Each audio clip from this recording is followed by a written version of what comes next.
people in the waiting Very stylish as well, Amandine. room.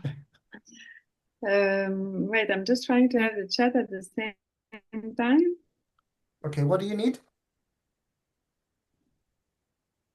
The chat. So you need a I chat. want to say, I would like to say interactive chat. Wait. Oh, there it is. Okay. Um, okay, perfect. Thank you. So I would like to, yeah, so you've all, I think you've shown that most of your projects are already very mature, but I think, and it's also very, you're covering very diverse topics. But that's precisely why I found design thinking is very powerful in a context like this, because no matter which stage you're at and what field you're in, design thinking provides is a very powerful tool set that can accompany you in your journey and ensures, guarantees, if you do it well, success. So I'll explain how. So we have time. I have a lot of time. Thank you, Adeyemi, for that. But the tricky part when we have a lot of time is because there is so much to cover. Sometimes we might be caught in maybe in you'll see, right? But what I would like to emphasize is that I need that session to be very interactive. So I will ask you questions regularly, and please write in the chat and or even open your mic just to give an answer so that we really bounce back on ideas because this session will be much more valuable if you're not passive but active. You know, like if you really share your situation, if you share your thoughts, if you try to practice the tools that I'm going to share with you. Okay. If you, wait.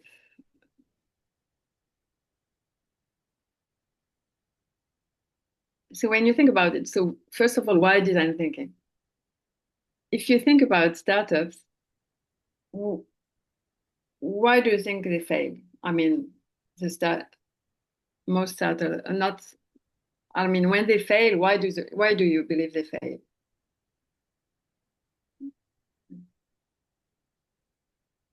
I've lost. Okay. So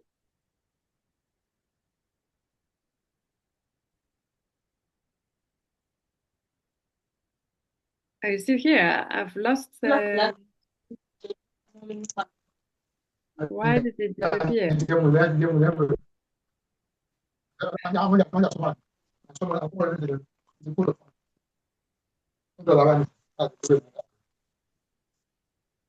Yeah, Miss Tutu. Is there someone else admitting people in the room, or should I ask Yes, them? I can. I think I can try to do that.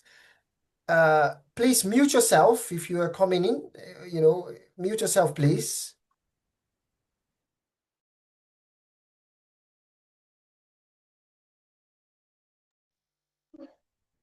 Over to you, Amandine. What do you need anything, Amandine? No, but I lost the window, so I couldn't see. I don't know what happened. So suddenly I lost the Zoom. Oh, maybe should we stop spotlighting you? Because I think it's because we are spotlighting this. Okay, let me try again. Yeah. How is it?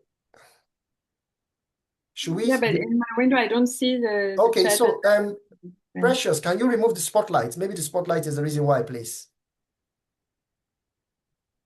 I'm not. So Precious, I don't know if Precious is there. Let me see if I can. I don't know if you were spotlighted. Okay, let me remove that. Remove spotlight. How about I've now? removed it, sir. Can you see something now? No.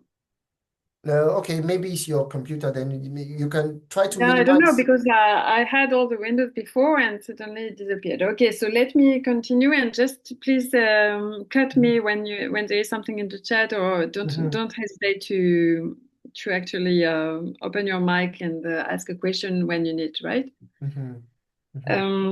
Yeah, so I was saying, why do you believe startup fails, for example, when they fail? It turns out that most of the time, they solve something that nobody cares about. Okay, so this sounds trivial, but the, the data speaks, right? The data shows it's not done well. So often you have a context, you have a problem more or less, which is given and which is attended to. There's an attempt to solve it, but it's not done thoroughly. So one of the fundamental element of design thinking is to start with a good problem. So let's have a quick look at just a quick introduction about design thinking. Design thinking has its own way of defining success. So what does a successful solution look like in design thinking? Because it's a human-centered method, it starts with empathy. It starts with understanding deeply the target population's need. That's why the first circle is the desirability, okay? Because you want to create something, product or services, which are desirable for your target population, for your customers or your users or whoever you're designing for. So you start with that by doing a lot of research, empathy work. We will cover some of them. And then you start prototyping, testing. This speaks to the feasibility. Because of course, when you start solving the problem you've identified, you need to make sure your solution is feasible. And only after that, you worry about the viability to make sure your solution is actually sustainable. Okay, so that's the impact you want to make. So really at the crossroads, at the intersection between the three, this is where your solution sits. But before being a process, design thinking is a mindset. Okay, I heard a few of you, of the finalists, speaking earlier about saying, "Oh, you like to grow, you never stop, you like to be pushed, etc." Which is a very good mindset to have. And but I'd like to insist on that because it sounds abstract. But this is something to have in mind every day, because that's where a lot of people fail as well. You know, when you start being satisfied, because you've done all that work that you believe, it's been successful already, you're happy, but you can never stop. You always have it. One of the keys is also to iterate. So you need to have that mindset that it's constantly inquiring, constantly questioning, trying to understand deeper and deeper. And also, so optimism, of course, is key, okay, to be positive. Like you dream big and you're going to achieve it. If you start finding all the excuses not to do something, it's not going to work. Okay, but it also speaks to the openness. You need to be open to receive the information, unbiased as well. This is, this requires a lot of discipline because we all tend, once we are in a routine, we all tend to to just expect things and follow what we, just follow what we expect to be, when we always have to be inquisitive. This is a key mindset for design thinking. Also, embrace ambiguity is a very important one because most of the time, so for example, even in the corporate environment, I'm sure you've heard of resistance to change. When people are trying to change something in the department, but nobody wants to adopt the new solution. So this typically is a problem that if the design thinking process was implemented properly, it wouldn't happen. Okay, but because adoption, to embrace ambiguity, to ensure adoption, you need to speak to all the stakeholders. Okay, they need to understand the value of whatever you design, and most of the time, in that case, they adopt it. But embrace ambiguity is a bit more than that. It's the fact that it's to accept to navigate in the unknown. Okay, when you don't know where you're going, you're just exploring. You have to trust the process. You have to trust that it's going to lead somewhere and be successful. That's very important, whether you're creating your business or a project within your business. Then you need to be confident, of course, in your creativity and also in the process, because this process will actually bring creativity. It will make you creative. You have to be able to learn from failure. So this is a classic, but it's still important to have it in mind because, sometimes it can be hard. It can be hard to find that you fail. So one of the things we'll see is to try to fail fast. So the more you test your solutions, you test cheap. And then, so if you have to fail, you're going to learn a lot from your failure, but fast, so that you quickly bounce back, etc., and iterate, and make it, of course, so that you can test it. Okay, so this mindset is very important permanently. So the first mindset shift most of us actually have to do is to switch from solution first to problem first. Okay, most of the time, we always want to rush to solution, right? We've identified a problem. We're so eager. Oh, but I'm going to solve this for the community. It's going to be amazing. And no, now we have to press pause and we spend more time on the problem. And believe me, trust me, it's not going to be a waste of time, because you'll see that all the work you do for your problem is going to be reinvested in your value proposition. So it's certainly not time wasted, not only because to have a well-framed problem is the best way to have an impactful solution, but also because anyway, for the rest of your process, you really need that thorough understanding of the problem.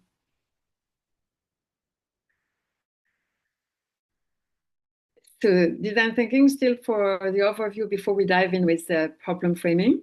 The design thinking process is typically centered on 4 questions. Okay, so there are more steps, but it can be the focus is on 4 questions. First is what is. What is the problem we're talking about? What is the situation like? Really, the description, the observation, and the analysis of what the challenge is about and the context and all that. What is needs to be thorough. And only once we have this clear, we are ready to move to the what if, to really explore possibilities, to brainstorm, to come up with new ideas. And once we have new ideas, we've selected new ideas, we are ready to select further and really refine those ideas and evaluate what wows, like what is really standing out.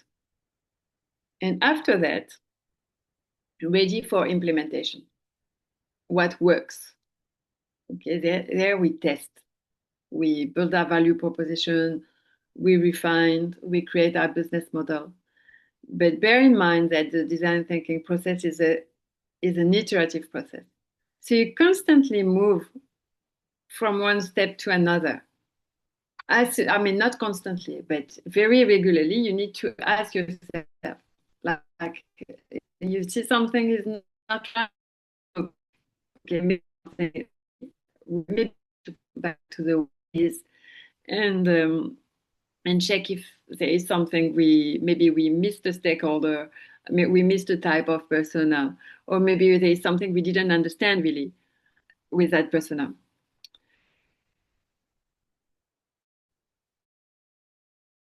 Finish with the overview of the design thinking process.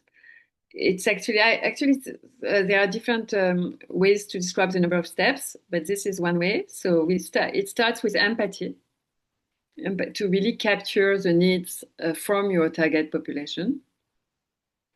And then you really define your challenge more precisely. That's when you're ready to ideate, because to ideate properly, to do a brainstorming, you need to have a precise question. You need a well-defined problem. Only then you can ideate.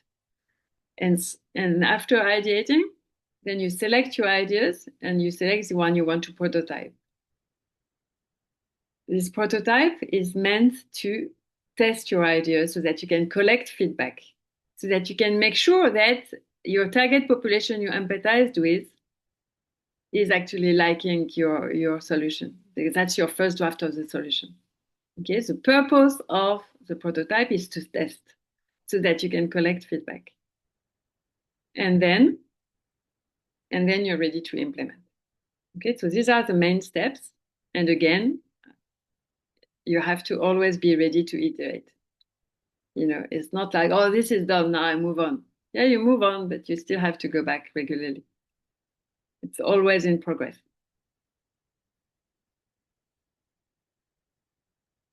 Okay. So if you think about it, change maker, entrepreneurs, whoever, everybody, to innovate or to start an enterprise, it always starts by identifying a good problem.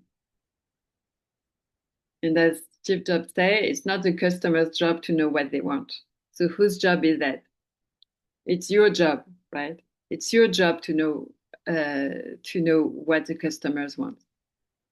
So you have to work on it, to inquire, not to guess. So if we start with, because as I mentioned, I've spoken too much already. Now I want to hear you. If you think about your own journey, what is one challenge that you're currently facing in your enterprise or in your project? Can you take a few minutes and write down in the chat the challenge that you're facing? Try to capture it in the chat because we're going to use it throughout the workshop.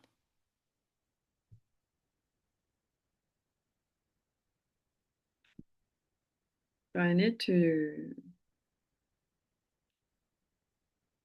change the display because I can't see the chat otherwise. Okay. No questions yet. Yes. Maybe attendees are still typing it, I guess, or still thinking about it. So what is one challenge? Can they also unmute themselves and tell you? Yes, of course. You can also unmute yourself and just speak. Okay, so you can also raise your hand up. It's an opportunity for you to contribute to this session. So you can also unmute yourself and talk about one challenge that you are currently facing. Let's make it very interactive, guys.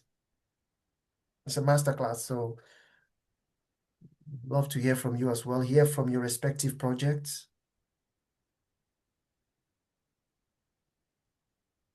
Who wants to go? Okay, great, brilliant, well done. Okay, Kenya Simon Gatonye. So you can come in, please, Kenya. We want more. We want more people, and you all are doing amazing stuff. So yes, we want more people. All right, let's start with Kenya. Kenya. Someone put a challenge on the chat. Okay, let's start with Kenya. Let's start with Kenya first, please. Kenya, come on. Hello. Over to you. Hello. Yes, we can hear you. Am I audible? Yes, you are very audible. Okay. First of all, I want to thank for the presentation. It was a lovely presentation. So my question is, as a young youth leader, I usually have challenges in projects where you try to mobilize youth in a way that they are active in that project. That's usually a challenge that I face, and it's something I would like to learn on. How is it that you're able to share your vision in a way that people themselves they get the self motivation to help you to finish or do the project well? Yes, thank you. Thank you. I'm not sure I understood very well your question, Kenya. Okay. Kenya, How to share your vision? can you summarize your question again? And also, Amandine, should we bring other questions in as well? Because you are getting a lot Yeah, of sure, chat. sure. But So, I mean, Omoyemi, you have your hand raised as well. So you can also ask, but Kenya, can you summarize it again? Your question again. Okay, let me try to summarize it. So my question is, in short, is you have your idea, right? And you need to mobilize people to ensure that your idea comes into action. Okay. The issue is what can you do to ensure that the how you present your idea is enough to make the people who you want to mobilize, or let's say like you want to mobilize youth, how is it that you present it in a way that they will see they need themselves to, like, you be a don't have part of to it. push them every time. I see what you mean. I see what you mean. So how do you Very present true. it in a way that you encourage their participation and their engagement in what you are doing? Yes. Right. Okay. You All get right. adoption. You don't have to nag them. They do it naturally. That's Naturally, I actually get it. welcome to design thinking. That's exactly what we're going to work on. So you're going to see. We're going to cover that. But right. let's go step by step, okay? But bear with me. When we reach prototyping and value propositions, that's exactly what we'll talk about. Good. Should we bring one more in? Thank Or you you. are okay? Thank Do you want one more, or you are good with that, Amanda? Yes. So let's see what's in the chat. But also another hand was raised. Yeah, Omoyemi had a hand raised. Should we bring you in, Omoyemi, if you still have your questions, or we can read from the chat? Okay. My question, the challenge I'm actually currently facing now is raising of funds to scale our impact. But from this summit, I've been able to, from the last slide, before this slide, I've been able to see the stage we are in right now and what to do. And thank to ASEW for the support. And I'm able to know, at least I've gotten a network of people, of organizations that can actually help me overcome that challenge. Okay. Okay, so it's not really a question, it was a comment, right? Yes. Yes, all right. Thank you. Thank you for that. All right. Well, there are lots in the chat. There are lots in the chat, Amandine. Should I let you read it yourself, or what do you want to do? Yes, okay. So, the challenge of taking off with implementation of skills program. I'm not sure I get that one. Identifying what my client wants or need as opposed to giving what I am passionate about is one from Doris. Figuring out how to scale in the mental health space and be sustainable from Esther. The challenge of taking off with implementation. Okay, implementation, like how do you take off? So, okay, how do you start basically? And the implementation of a skill-based program, like maybe a skilling program. How do you start that? I think that's what our question is about. We have from Komi, time and financial constraints, human resources, lots there from Komi, of course. So yes, I'll leave that to you. How do you want to handle all of that? It's quite a lot there. Yeah, so very good for your question. So thank you. So we'll keep those questions because we're going to bounce back. So I want to move forward with some more elements about what's a good problem, how do you find out, etc. So then we go back to the one you expressed and try to work on them together. right? Okay. Even if some of them will be able to answer. So of course, we're going to cover them during the design thinking process. But so I'm going to lose the chat again if I go back. So why do, man, sorry. So why is it so important to have a good problem? To identify a good problem? Okay, because if you have a better problem, you have a better solution. So the solutions are in direct proportion to the quality of the solutions is in direct proportion to the quality of the problem. And too often, so we jump into problem solving without really evaluating the problem itself, which impacts, of course, the solution. So then you end up with solutions that nobody wants. No, there's no buy-in, for example, as some of you described in their questions. You don't have adoption because your solution is not exactly what's needed. Okay, because adoption is part of the problem, isn't it?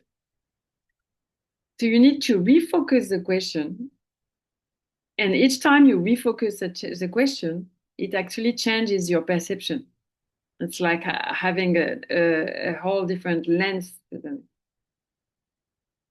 So I insisted on having a good problem, but what is a good problem?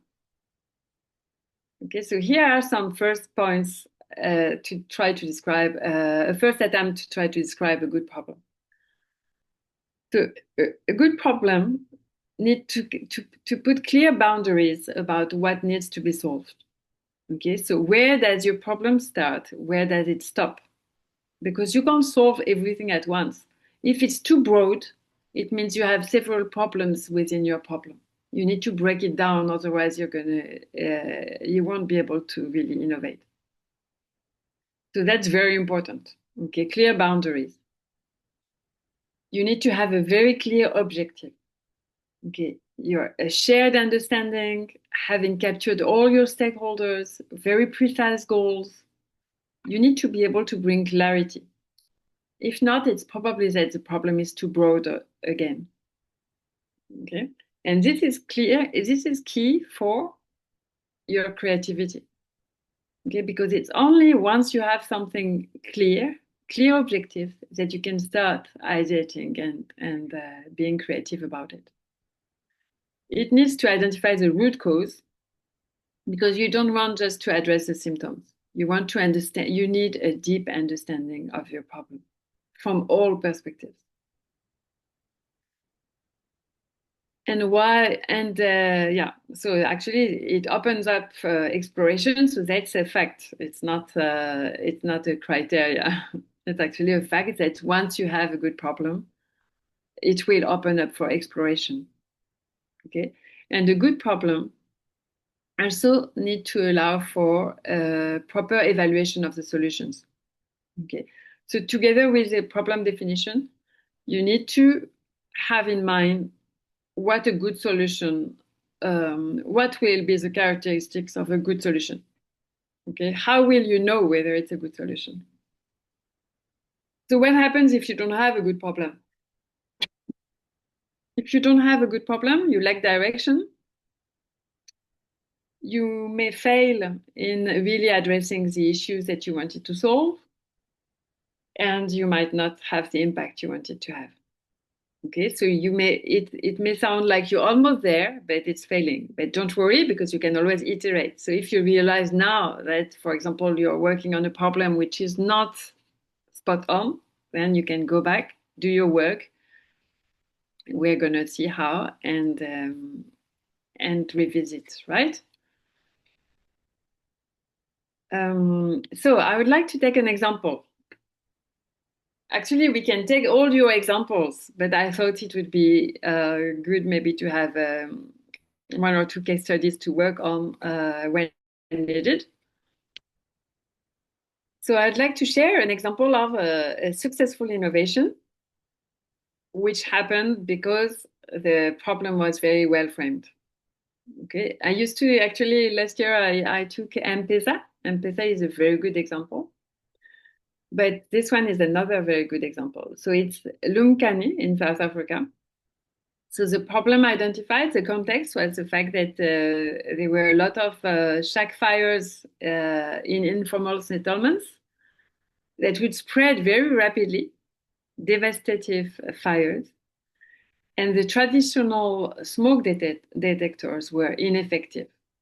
Okay, and most of the time it's because of the stove, because in those informal settlements they use paraffin stoves, and which often are faulty, and they don't replace them, and it can cause a lot of false alarms. Okay, so the traditional detectors didn't work.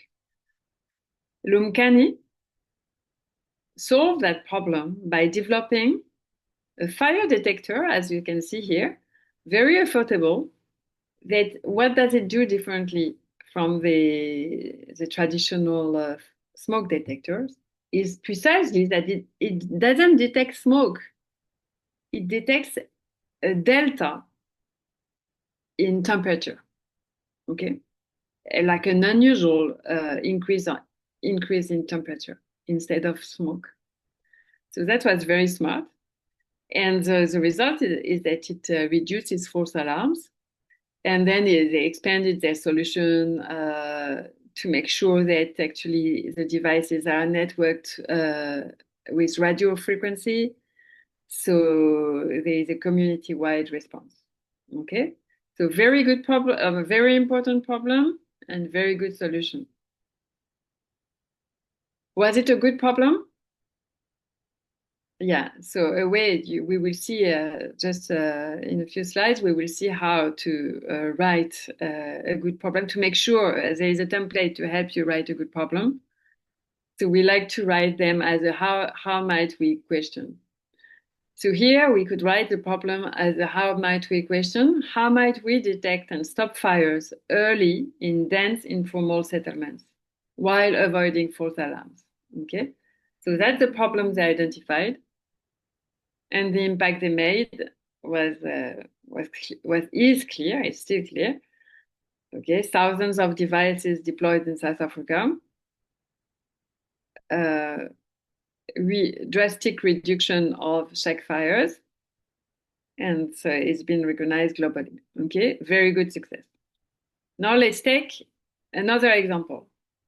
Okay, the example of Waka Waka.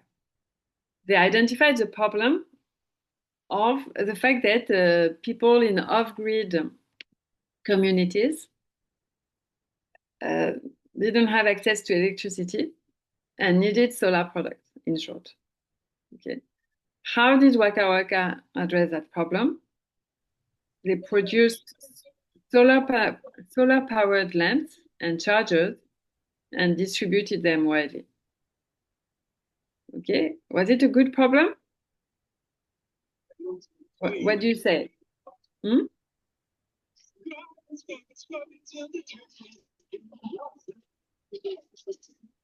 I can hear someone, but not well. Yeah, I think Doris give a thumbs up. Maybe that means it's a good problem. Anybody It's a think good problem, generally speaking, but it's a bit broad. It's not. It could be more specific. So, for example, here you find that it's a broad framing. Okay, and also the other thing that you can see here and need solar products is that the solution is already included in the problem. You see? Because need solar products, it means that they already know that they're going to use solar products to solve the problem. Okay, so it's already solution driven. Normally, when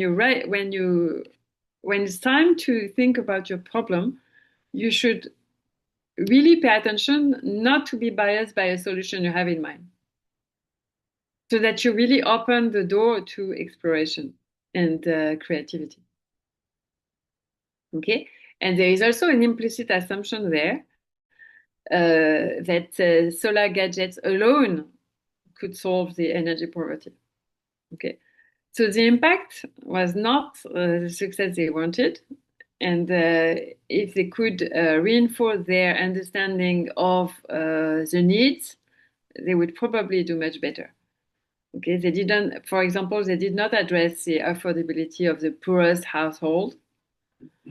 And they didn't address also the systemic issues of distribution, maintenance, etc. So there are more to it that they could address. Okay. So let's have a quick look at what design thinking says in terms of the attributes of a good problem statement.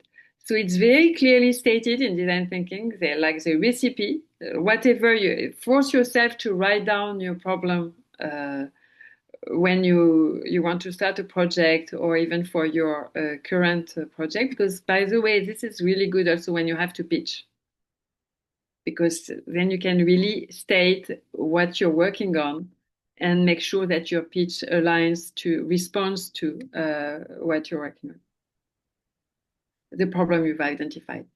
Okay, so that's a checklist which is very hands-on, good to have. So it says that a good problem statement has to state the context. It has to state the context we're talking about. So for example, here you had informal settlements in South Africa. You know the context, okay? This whole paragraph here describes the context. It has to focus on the people affected by the challenge. Okay, you have to explicitly, when you state a problem, it has to say for who, like who is impacted by that challenge. Who are we going to solve for? Okay, because remember, it's human-centered. So who are we solving for? It has to capture why it matters to the people. It needs to be solution-free. So this is, as I mentioned, for Waka Waka. The solution shouldn't be like a first idea of a solution shouldn't be included in the problem statement, because otherwise it means that you already know what solution, you already have a solution in mind, so it's wasted for your design thinking process, I mean. And it has to be neither too narrow nor too broad. That's a very important one. So if it's too broad, as I said before earlier, it means that you have several problems within your problem. It has to be broken down. If it's too narrow, it's probably obvious, like you just have to do it. You just have to, to run something. Okay, so you need to find a good compromise. These are the attributes of a good problem statement according to design thinking. I will share with you all these templates so that you have your guidelines. So if you look again at your problems, the problems that you shared in the chat, what would you say? So for example, I take the first one I wrote down from Kenya, to like, how do you make sure your idea comes into action, so like that it actually reaches the people. Okay, so what do you think? Is it a good problem statement? What do you need to add? Or even for everyone, I invite everyone to reflect on the problems they shared, the problem you shared, to try to identify what's missing to make it a good problem. What would you like to add to that problem to make it a good problem? I let you reflect just a minute.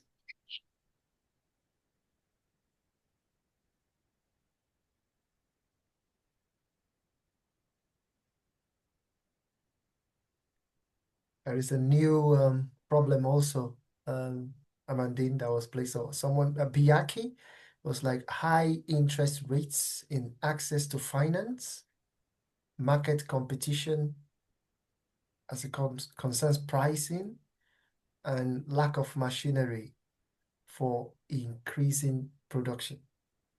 So those are kind of like market-based issues, isn't it? Market-based challenges. So with that example, for example, what would you say? So who has that problem? Is you. Mm. isn't it? Like, so you have to make clear who is affected by the challenge. So is it you? Is it the company? Why does it matter to do it? So like, what is your goal? It's to increase your productivity. What is it really? You know, so that, and maybe is it too narrow or too broad? I think you listed a number of things. Maybe you have to break down, just choose one and make it more specific. What do you think? Does someone want to reflect on one problem that's shared to see express how they would like to complement their problem statement?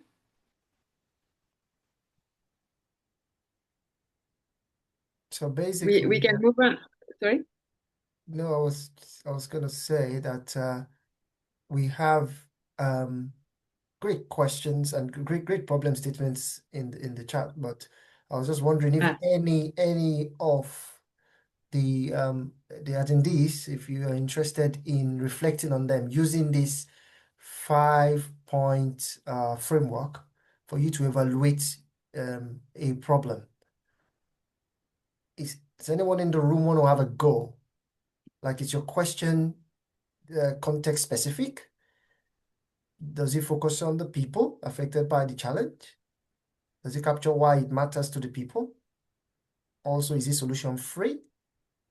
Do you think it's too narrow or too broad? Who wants to really have a go? Those of you that have put questions in the chat. Or sorry, challenges in the chat.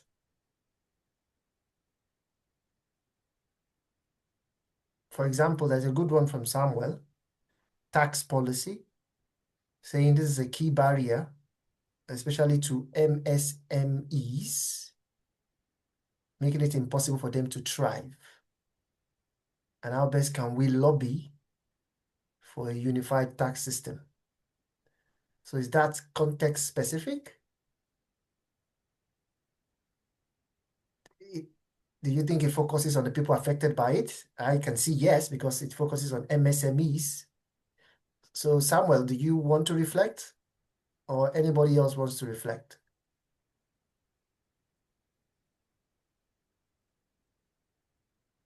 You can just unmute yourself or raise your hands. Let's make this interactive. It makes it more insightful. Who wants to have a go? There is no right or wrong answer, so we shouldn't be, let's No, be there is no confident. right There's or no wrong. right or wrong answer. I think you can keep it. I can continue, and because we're going to see how to reframe. It's not, and then you keep it in mind, and we're going to work on reframing problem in a few minutes again. Okay then. Okay, because I think because this exercise, I want to insist with you guys, everybody, that the kind of things that may sound obvious, it's like common sense, but it's not common practice. Okay, most of the time, people don't do that, and to be explicit, to be explicit is key in the design thinking process as well, because it forces you to spell things out, and that's only when you realize that you had this implicit assumption. Implicit assumptions are terrible in problem solving in general. Because you know why? Why is an implicit assumption the worst thing you can do? I mean, the thing that you really have to fight against is because when you make implicit assumptions, so things that you don't explicit, so you just keep it for yourself, like you believe it's obvious, it's like this, okay? But everybody is different. And most of the time, in a problem that you solve with design thinking, most of the time, you have multiple types of stakeholders. Everybody has their own perspective, their own vision. Okay. If you make an implicit assumption, if something is not explicit, this will necessarily lead to misunderstanding, okay, confusions. Because everybody will understand what they want to understand. Everybody will see what they wanted to see. And so you will move on. You can continue for a while like this. you will believe you're on the same page because everybody will have their implicit assumptions. And suddenly, when you have your solution, you've involved all that money, all that work, and then there is no adoption, no buy-in. People don't use it. Why? Because for you, it was obvious that you were solving for this. For this other person, it was obvious you were solving for something else, something like connected, but something else. Okay, so it's very important to be explicit. So that exercise that we are doing to explicit things is really key, is a key starting point. Amandine, there is one person saying in the chat, I am having a challenge with understanding context. That is context part. But that's a good challenge. Okay, so we will see how to unpack. So I will give you some methods to really understand deeply your problem, your context and your problem. You need to do your research. So that's why I'm saying you really need to take your time for that problem definition step, because actually it involves a lot of work, exploration, research, etc. You need to equip yourself with good tools, but to have this in your approach instead of diving in straight to looking for a solution, this is key. Understanding, having a thorough understanding of your context and challenge from all perspectives is really what will make your solution impactful. Okay, so let me continue, and then as we move forward with tools, maybe we'll practice the tools with the problem that you want to share. So those that you want to interact, you can just open your mic. Okay.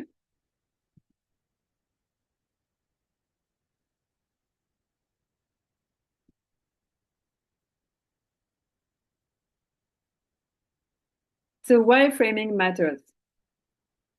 Okay, so that's still in the what is. Okay, why that framing matters really? The slide is not good, but this is a well-known quote from Einstein, who say that if he had 1 hour to solve a problem, he would spend 55 minutes diagnosing the problem and 5 minutes to solve it. This is to say how important it is to really diagnose the problem, much more than the solution. So I was talking about the biases before, okay, implicit bias. So there are so many bias and beliefs that we tend to have. This is very important when you're at that stage when you try to define your problem. And so I'd like to insist on the no affect and the no affect, okay? So, because when you define a problem, often you have your belief, so that comes from your experience or your knowledge, and you try to get mixed. You tend to get confused between objectives and feasibility, between the problem and the means that you have. So you need to be really rigorous and very disciplined to detach from to be aware of your biases. Okay, that's key when you define your problem.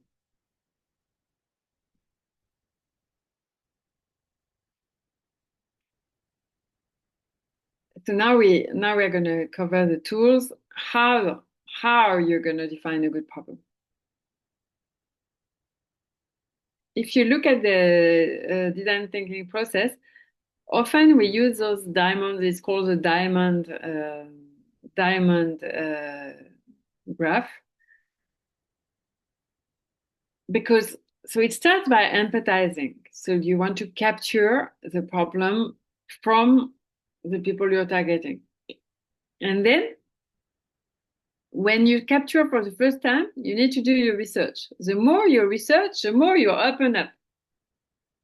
Okay, it's called divergence because you're actually opening the problem. The more you research, the more problems you capture, the more you realize the situation is complicated, etc.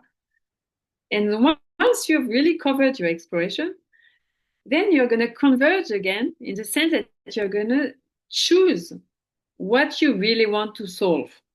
Okay, because the more you explore, The more you inquire, you do your research, the more you realize all the things, all the connected problems within that context that you had.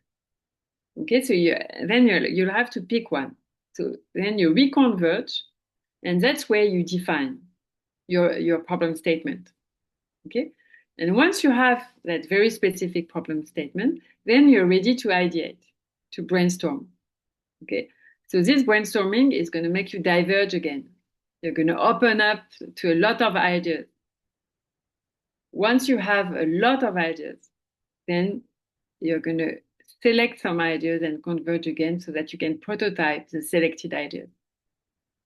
Okay, so this is to show you the dynamic again. Okay, so now we are at the research stage. How do we gain a thorough understanding of the situation? Okay, so that's key. Okay, so first of all, what do you need to research? You need to understand who is at the center of your problem.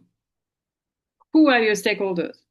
Okay, so in general, you have the obvious ones, and you have the others. So, for example, let's say you are creating building blocks. Okay, so is that for builders, maybe? But not only. Okay, so who is going to build? Maybe families are going to build their home. Maybe companies are going to build their offices. What else, and really try to make sure you have a holistic understanding of who is impacted by the problem. Once you have your list of all the people who are not only those at the center, but also those that are impacted even from distance, your other stakeholders, you take your list and you need to inquire about what they say and what they do. Because be careful, what they say and what they do often is not the same.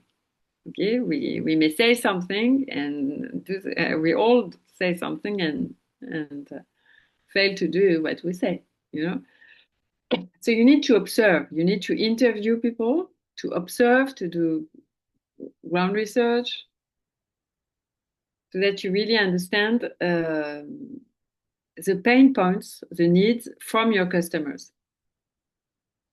Because what you see and what they see is not the same thing. So maybe you identified a need, which is a real need, but your vision, your understanding of that need is probably only partial, as opposed to the one like from the inside, for example, from really the people you want to solve for in the community, for example. Unless you're even, for example, let's say you solve for your own community.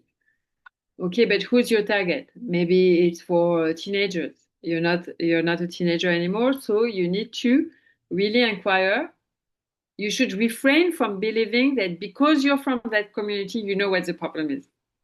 You know a part of the problem, but you need to complete your understanding by inquiring from the different people, from all the different profiles in your target. What happened? It collapsed? Yes, not sure. Yeah, my PowerPoint collapsed. I will reopen. Sorry about that. Okay. Meanwhile, while you're doing that. Okay, so yeah, sorry, it will take a bit of time. Is it any questions so far?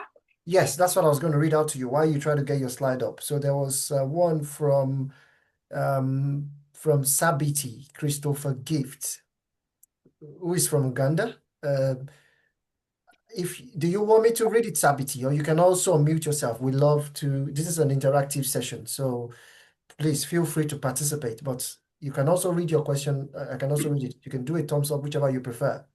Do you want to come in? Yeah, it's okay. You can read it. It's okay. You can read it for me.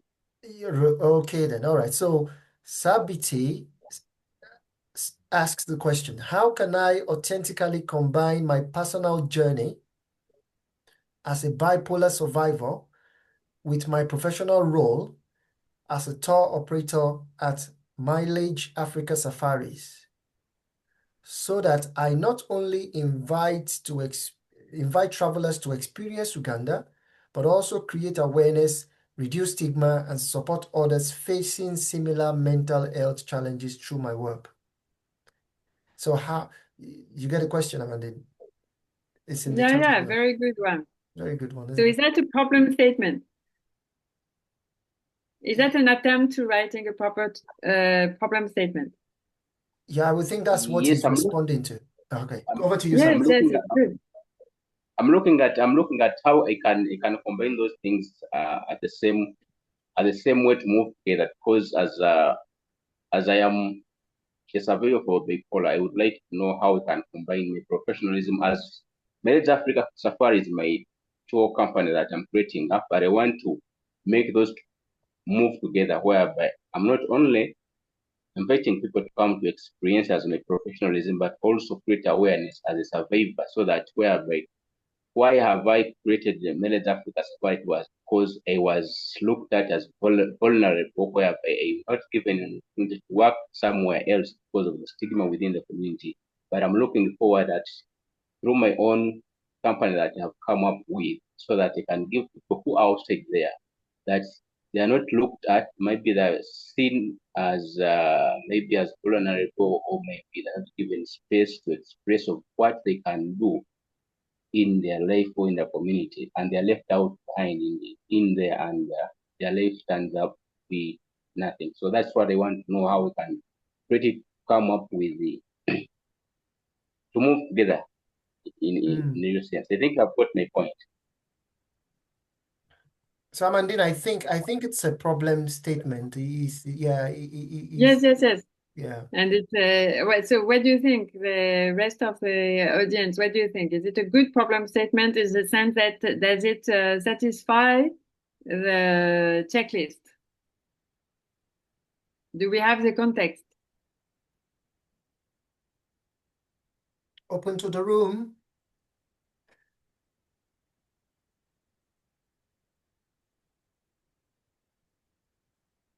Who wants to We come do in? have a bit of context. We do have, I think we do have a bit of a context.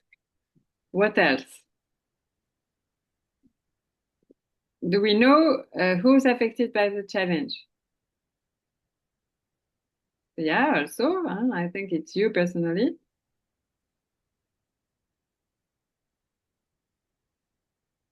Yeah. Does it capture why it matters? Yes, because you say what you want to create. Okay. Is it solution free? Yes. There is no solution here. Is it not too narrow, not too broad? I believe it's a good problem statement. Okay. But generally, I mean, this is the thing which is a bit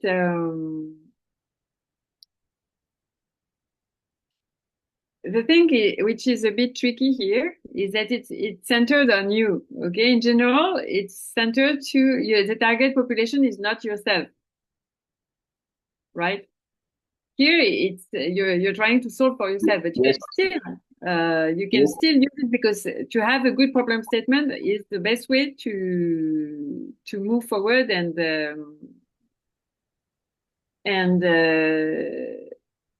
innovate with the solution, of course. But for the human-centered design, the fact that the fact that you don't have normally you're the solver and you solve for someone else, right?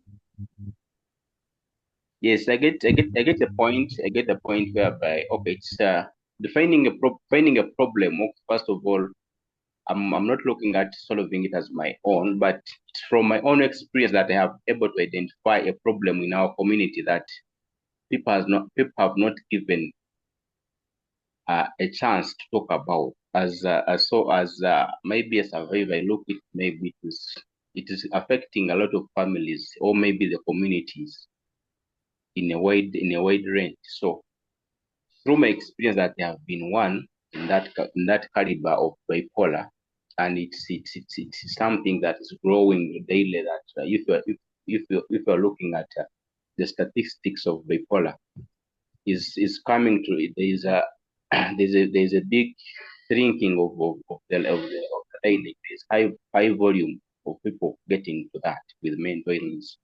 So I'm looking at from experience and from a professionalism, I want to create that kind of whereby this is my professionalism tourism, but through that I want to share my experience, also to give space to people in my community whereby they are not even they're not given opportunities to come out, or maybe or maybe to be able to come back to normal life, because once you are there, you think maybe life has now ended there, like your life has ended, everything has ended from there. So me doing that can, I think, give them, like, kind of encourage them to move them from where they have been stuck at, and so also to be a pillar, maybe to encourage that someone who has been in our shoes is able to do ABCD. I think I'm able also to maybe to move from where I'm stuck at. So that's the perspective I'm all having in mind. Yeah, thank you. Thank you. Wait, Adeyemi, you're muted. Sorry, I was saying that Esther also commented in the chat. I was trying to thank Sabiti there for his comment, but I said Esther also dropped a comment in the chat about the problem statement. She said a little bit of context, but problem still sounds very wide based to me, or unclear. In terms of who the target market is, it is not clear the target population connection between tourism and mental health. I think it's our perspective, and it's a good perspective. Yeah, good for sharing. So let's move on, and we're going to use again these problems as we continue, because I realize the time flies already, and I want to cover so much more. Just one question now that I reopen my my presentation. Do you see just the slides, or do you see more? Just the slides, not the. I can see the notes. I can see the. Is there a note on the side? Yes. Yeah. So wait, there is a problem. Yeah. I don't know why you did that. Yeah, now it's okay with the slides. That's just the slide now. And oh no, there's still the notes at the bottom, actually. No. There's wait. So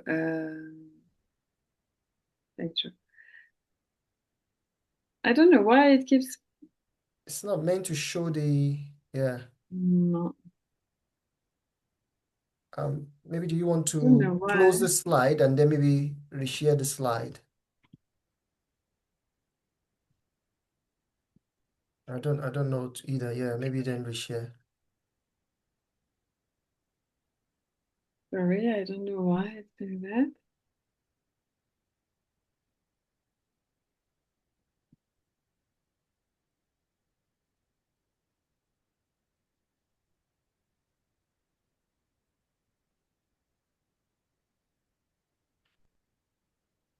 While we get the slides up, thanks to those of you in the room and that have been sharing questions and engaging. We want this to be very interactive, so let's keep it up. This is the opportunity, like I said, to ask questions directly, to the speaker today.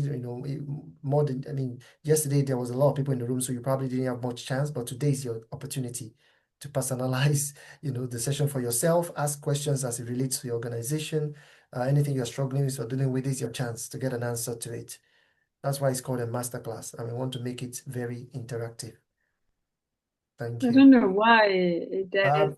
Okay, now I can't see a note. Oh, I think it's still not the proper slideshow, is it? But I don't know why it doesn't reopen the way it was before. Okay, I don't very understand strange. too.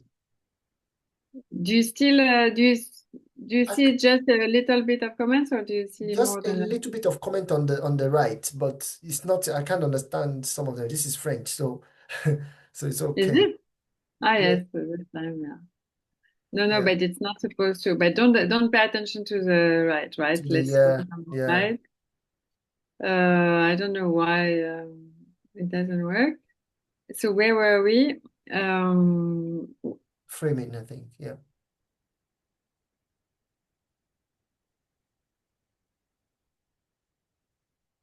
Okay, we were there.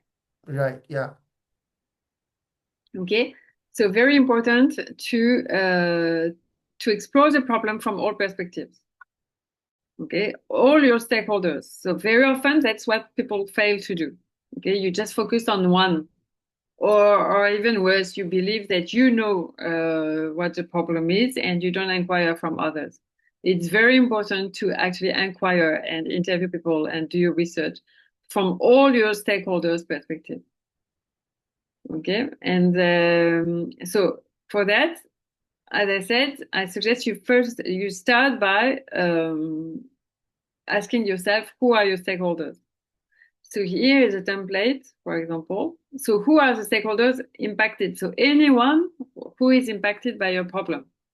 You need to list them out here. And by filling up that template, you really know what the link between that stakeholder and your challenge. And this is going to really help in your understanding. Again, fight against the obvious, right? The goal is to fight against the obvious. Here, also, once you have all your stakeholders, so you know who's your target population, really the people that you target. So, for example, let's say you have an education program for high school students. Okay, so you have much more stakeholders because if your target is are the teenagers, it doesn't mean that your stakeholders are only the teenagers, but your teenager is your target population. That's really the person you want to make an impact on. Okay, so in that case, you take your empathy map. So that's a template. So you need to run interviews, to observe them, to really understand from their perspective. And when you do that work, after you go back and use that template to try to spell out, explicitly say, what do they feel? What do they think? So, because remember, if you're solving, it means that there are pain points. You want to solve, you want to add value by solving some pain points, right? So you need to capture all their perspective so that you solve adequately. What do they do? So why do we work on what do they do? Because what they do and what they say is not the same. Okay, what do they see? What's their perception? What do they hear, etc.? What's their goal? What do they need to achieve? What do they try to achieve? What do they need to do? All these things are super important. Okay, and I think it speaks to some of the questions I saw before in your challenges. Sometimes ask yourself, if you do that first, you will see that, actually, all the questions that come up to your mind, you need to write them down so that you start putting together a research plan. This research is extremely important because this is what, for example, if you ask yourself how you're going to convince people to use your product, it's not about convincing. It's about truly loving the people you're solving for by understanding them deeply. And naturally, as a side effect, you will have your buy-in. Okay? And same for your differentiator. Don't seek your unique proposition. You don't need to look for it. By doing that properly, it will be unique. You will have your unique proposition. You will have your differentiator. Okay? So you need to do your research. You can't bypass it. You need to make all your assumptions explicit. You need to make sure you have real evidence. Okay? Because not belief. We're not talking about beliefs. We need evidence. Evidence is when you ask people, when you observe them, when you do your research, for example, maybe by looking at some reports. There are so many different layers because we're talking about understanding thoroughly. Okay, we can't stay on the surface. If you want to make an impact, you can't stay on the surface. You need your deep understanding. Okay? There is someone that said there is a fine line between vision and hallucination. You may have a vision, but if you don't have evidence, what is your vision? Huh? You need evidence. You need to collect evidence. Okay, and only then, once you have done all this research, but remember it's iterative. So you may do a part, then you refine, you reframe your question. And then you'll see later on that you may need to go further, a bit deeper for some aspect. Okay, so that's where, so to write a good question, a tip that comes from the design thinking process, again, a template, to help you write a question in a clear, concise, and focused manner. You can use that template. Given that, the context, how might we help that design population do or achieve or feel? Then you state your immediate goal so they can, and then you state your deeper, more emotional goal, the impact you want to make. Okay. If you follow that template, you will see, that's what I'd like you to do now, actually. If you take your problem, give it a try, and you use that template, you will see it forces you to actually put together a problem that will satisfy all the checklists, that will be a good problem. You want to give it a try?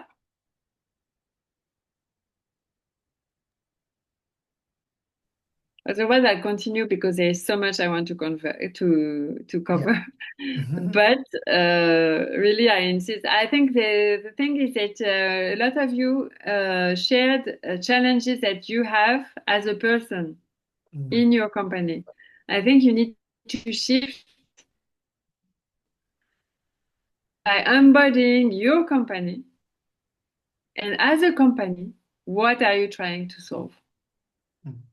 Okay, so that you don't frame a problem from your own perspective, but from your company's perspective, even if, let's say, you don't necessarily have a company yet, but in terms of what you're trying to achieve, okay, as a project. So you're solving for someone, not for yourself, for a population. Should we bring in Tabitha? She wants to give it a try. I believe that's a she. Oh, okay. Tabitha Maina. Go ahead. You can unmute yourself if you want to go. Anthony, this is how clear we can make this slide. Unfortunately, we've tried, but because of the notes on the Are the side, slides not clear? it is clear to me, but maybe because it's just tiny a bit because of the notes. But I can see everything clearly. But is there a way we can zoom it out a bit more? But if not, I understand the challenge as well. It's because of the note. That one is much bigger, but it's just that other slide. So Tabitha, do you want to unmute yourself and give it a try?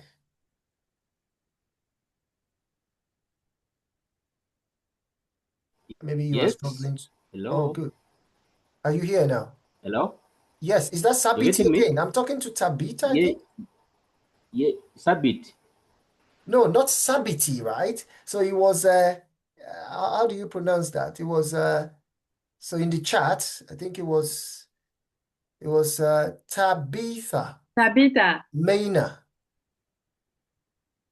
that said he or she, I think it's a she, sounds like a she. Yeah, Tabitha.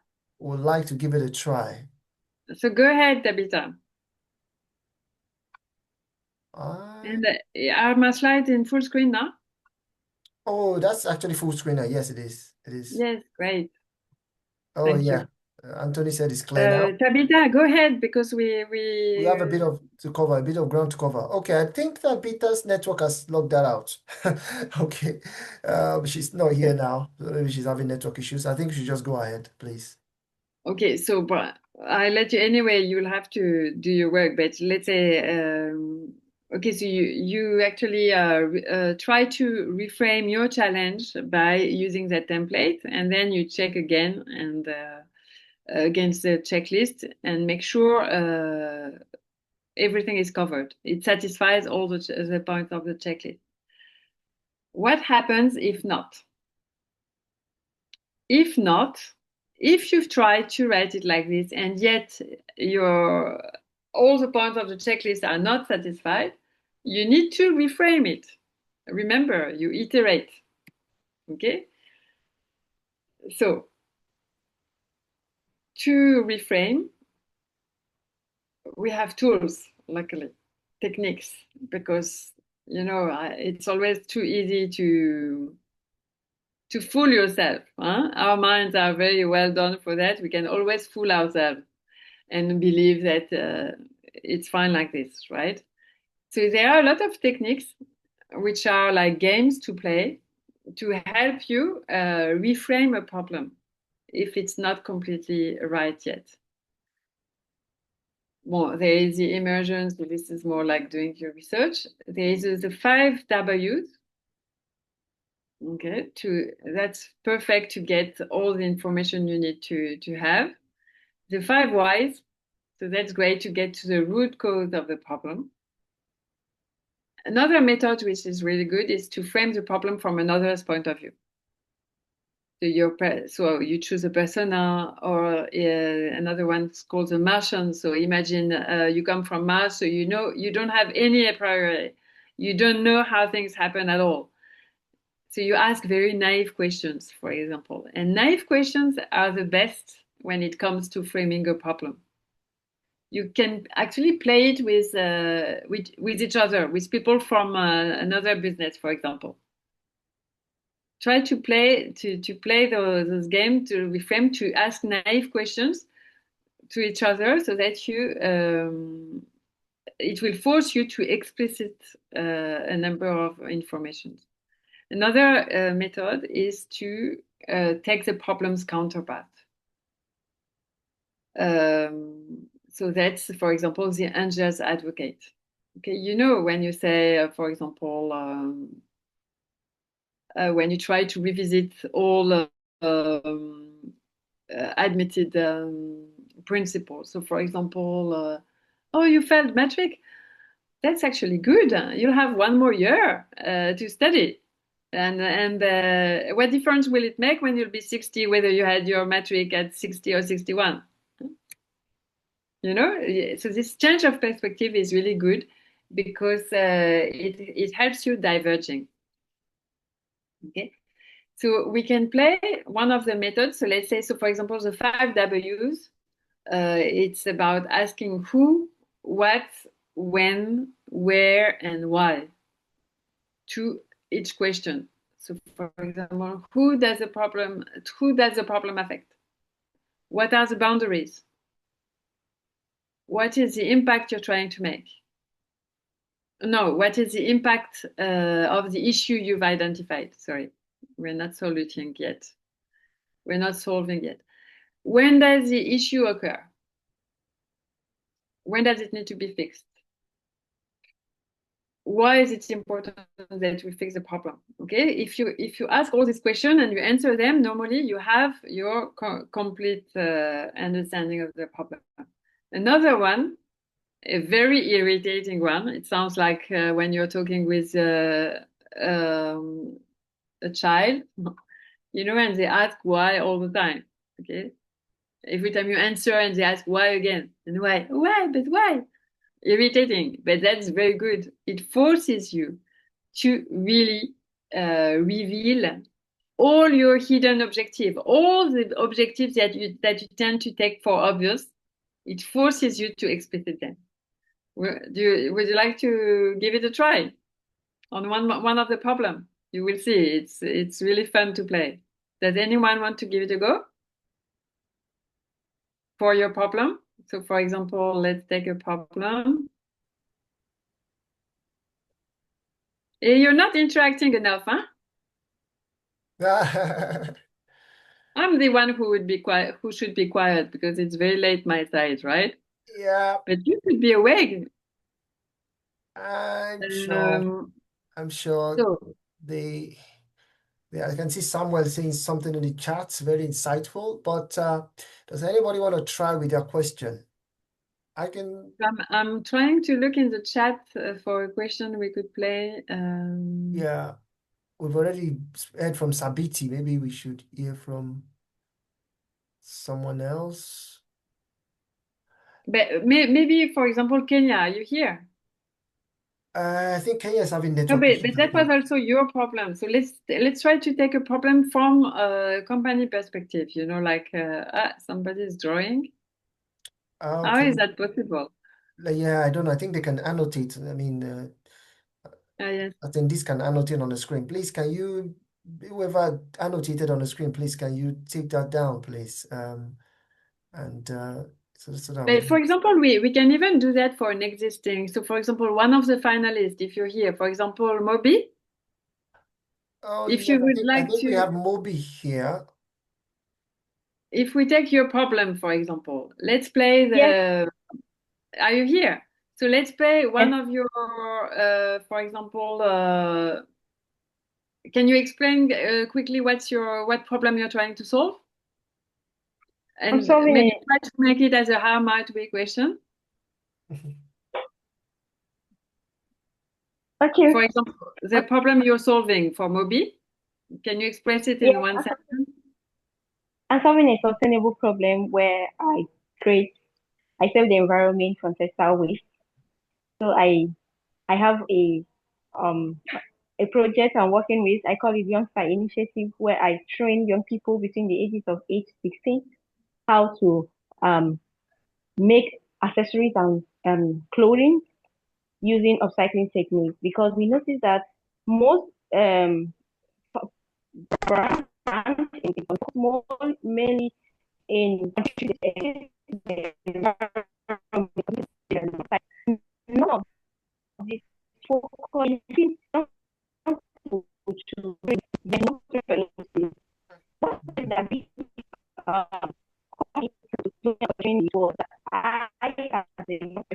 never had opportunity, never knew what sustainable fashion, never knew what, and here I practicing it. Moby, the network is a bit bad. Moby, I can't really hear. Moby. So the network is bad, and also you need to be able to capture it in one sentence. In one sentence, Moby. Okay, in one sentence, you need to be able to capture the essence of the problem you're trying to solve. Okay, but let's give it a try. Don't go away. But most importantly, we couldn't hear you. So let's say, so you said you're training people. Okay. So why? I'm solving a I'm giving sustainable fashion training. So I'm using that to solve sustainable fashion problem. Yes. Create problem that is created by the fashion industry. Yes. So I'm solving it. What kind of problem? Yes. Why are you trying to solve that? Problem of the landfill waste, fashion waste, fashion industry. Yes. That Why? Is contributing to pollution and climate change. So why is to have an impact on climate change, to reduce pollution. Yes. And what else? And then to train people to be able to understand what it means by sustainable consumption, even in fashion. So it's also to make them more responsible. Yes. Okay. So you see, by asking why to each of your answers, so the thing is, so we missed a bit because we couldn't hear you so well, but you know, if you start with a clear question and then we ask why, you know, and you force yourself to respond in a synthetic manner, I mean, in one sentence, it forces you to address really your true objective. Dominic, you raise your hand? Yes. Dominic, you can unmute yourself. Okay, thank you so much. I'm Dominic from Kakuma, Kenya, and I'm leading a community-based organization called Kakuma Social Agri Ventures. And I thought we could use our venture also as an example. So just to answer the why, and why, we are implementing agribusiness initiative within Kakuma refugee camp to solve food insecurity and malnutrition. So am I waiting for another why? Yes, why? Why? It's because many people are dependent on aid, humanitarian aid within Kakuma refugee camp, while the government is advocating for self-reliance. So to diversify livelihoods, we intend to implement agribusiness initiatives so that people can have livelihood opportunities to survive on their basic needs. So why? Why? It's for them to be self-reliant. Yeah, to be autonomous, exactly. That's a great purpose, isn't it? Sure, thank you. Perfect. So you see, that's very good. So exactly. So can you see how, like in that case, you had clear project because you're already advanced in that. But you can see if those who are more shy and were maybe less clear about the problem, you can see that it forces you to actually explicit what you're trying to achieve, right? So, and once you have this explicit, it's easier to reframe your problem because then you know exactly what you're trying to achieve. Yeah. Remember that what is framed is what you see. So that's your perception. Sorry. So you see, I like this graph because it's quite fun, right? In particular, the surrealist. But so the optimist, the pessimist. So you have to. So do you see the glass half full or half empty? What you frame is what you see, and this perception is very important to be aware that this is only your perception. You need to capture the other perception to be full, to be holistic. Okay, let's stop the game there, but you have more games. So, for example, the Angel's Advocate is really fun. I mean, the power of that one is to force yourself to be flexible mentally. Okay, so that again speaks to your bias. Okay, the sense of what is obvious. There is no such thing as something obvious. There is no obvious. I always say obvious is fishy. If you say obvious, it means something is unclear. Okay, Martian. Okay, so let's just move on because I want to cover more important stuff. Okay, we've played a little bit, and I know you kept quiet for your challenges, but the idea then will be for you to play and reframe your challenge. But I just wanted to provide you with this tool so that you know how to persevere until you're really satisfied. Actually, once you have a good problem statement, it should feel like a breakthrough almost, you know? You move from what I call a context. So context is something a bit more vague. And once you really make that deliberate effort to make things more precise, it should feel almost like a breakthrough when you really know, actually, this is what I want to target. This is what I want to achieve. And it actually speaks to your positioning as well. It's the position you decide to take. So it really it's directly linked to the rest of the process. Okay, so once you have your beautiful well-framed problem, it's time to ideate.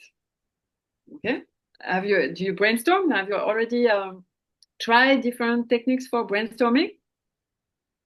What technique do you know? Anyone? Okay, I'm going to share a few techniques, in particular my favorite one, but only if you promise you're going to play the game, because we can't ideate alone. Okay, you can only ideate in group because it's much harder alone. So ideate is certainly, so now you have your precise question. It's time to open up. So we are going to diverge again. We open up to possibilities. What if we're going to explore all the crazy ideas? Okay, but easy to say. Huh? How well do you believe you can really come up with crazy ideas when on demand like this? Didn't you notice there is a kind of a warm-up effect? You know, like somebody says something, and at the beginning it's just like minimal, minimal innovation or minimal creativity. And then there's a kind of a warm-up, and people say more and more crazier and crazier things. But sometimes it's not easy to really go wild, right? So when you brainstorm, you need to go wild. You need to go for quantity. Okay, these are the rules.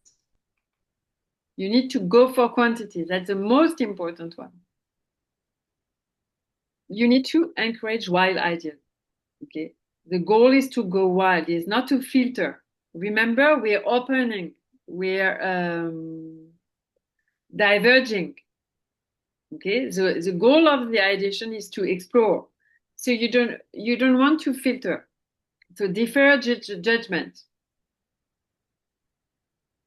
Defer judgment is very important. Be visual. You need to stay focused on the topic. So in order to brainstorm, you can't brainstorm without a proper question. Okay, your question is your problem statement. If it's too vague, your ideation won't be worth as much because it's too vague. Okay, you need your specific question for an ideation. That's why when you have too many problems within one problem, it doesn't work. You also you can build on each other's ideas. So that's why I'd like to use the chat. I think it's easier on the chat so that you really go for quantity. It means that the chat should be suddenly super active. Everybody's typing, and then you read what the other one wrote just before and build on each other, etc. Okay, so this is how we are going to do the brainstorming. Can I Can I count on you guys? All right. I can count on you. There is the only one. And so these are the rules, no matter which brainstorming method you choose to adopt. Okay. So the techniques. So there are various techniques. Just to give you a few, so you can, of course, to practice metaphors and analogies. You know, to take similar situation in another context is always inspiring. We can't see your slide anymore, by the way. You don't see my slide? Yes. No, can't believe it. Oh, sorry. Oh, I can see it. Oh, no. It's on. It's on. Okay. But I think, yeah, my screen, I can see two different. Okay, that's why. Okay. You scared me because really. Yeah. So brainwriting, that's what I suggest you do by writing actually in the chat and bouncing on each other's idea. And that's my favorite brainstorming technique is called the worst ideas or the reverse brainstorming. Okay, it's like making a handstand. Okay, instead of looking for the best idea, the best solution that you could come up, you look for the worst ideas. And the reason why I found this brainstorming technique very powerful, even if it sounds silly, you know, why would you look for the worst idea? It's because it's so silly to look for the worst ideas that it's a good trick for the brain to really go wild. And this is very powerful, so I want to play it with you. We really have to do it in practice because you will believe it. You will believe how powerful it is only if you play it.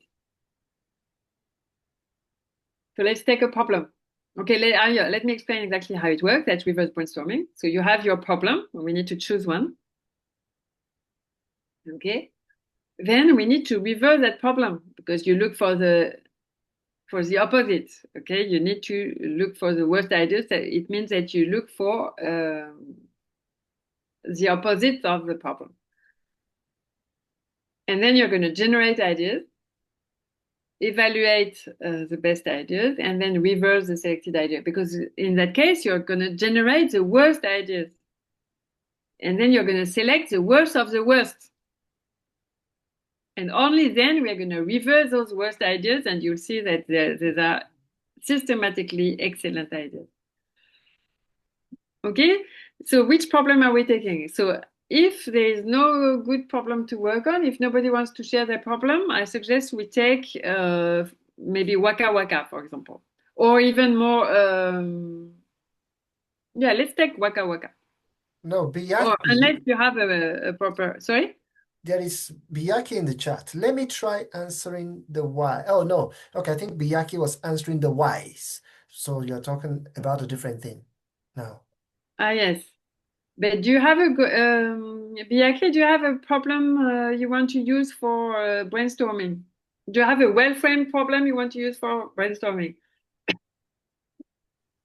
Biyaki is saying comments are welcomed. So Biyaki, do you want to tell us about the problem and let's use it for brainstorming? It's a good way to get solutions. Yeah. Well, Dominic would like us to use ease, food insecurity. Food insecurity. Okay, so can you state your problem? Good statement, huh? You can switch your mic on. Thank you so much. My problem is that from a lived experience of household food insecurity, I want to solve this food insecurity in the community.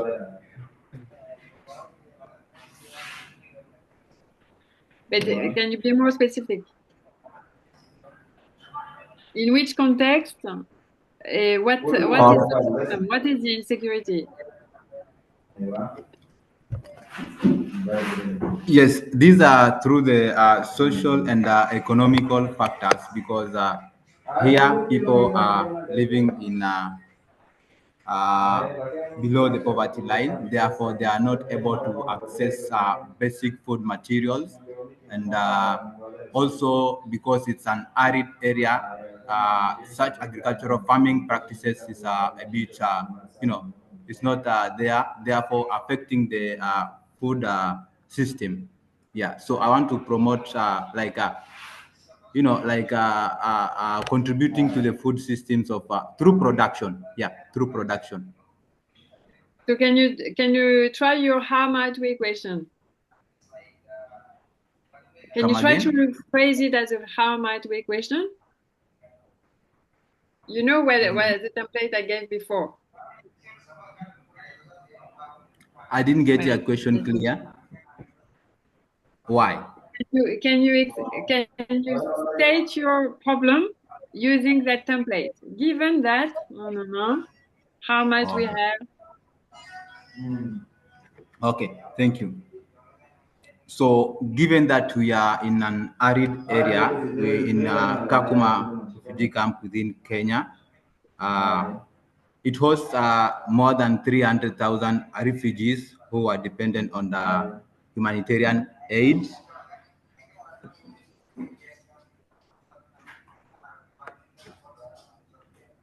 Yeah, who are dependent on humanitarian aid and lack livelihood opportunities to contribute economically and also address their environmental problems.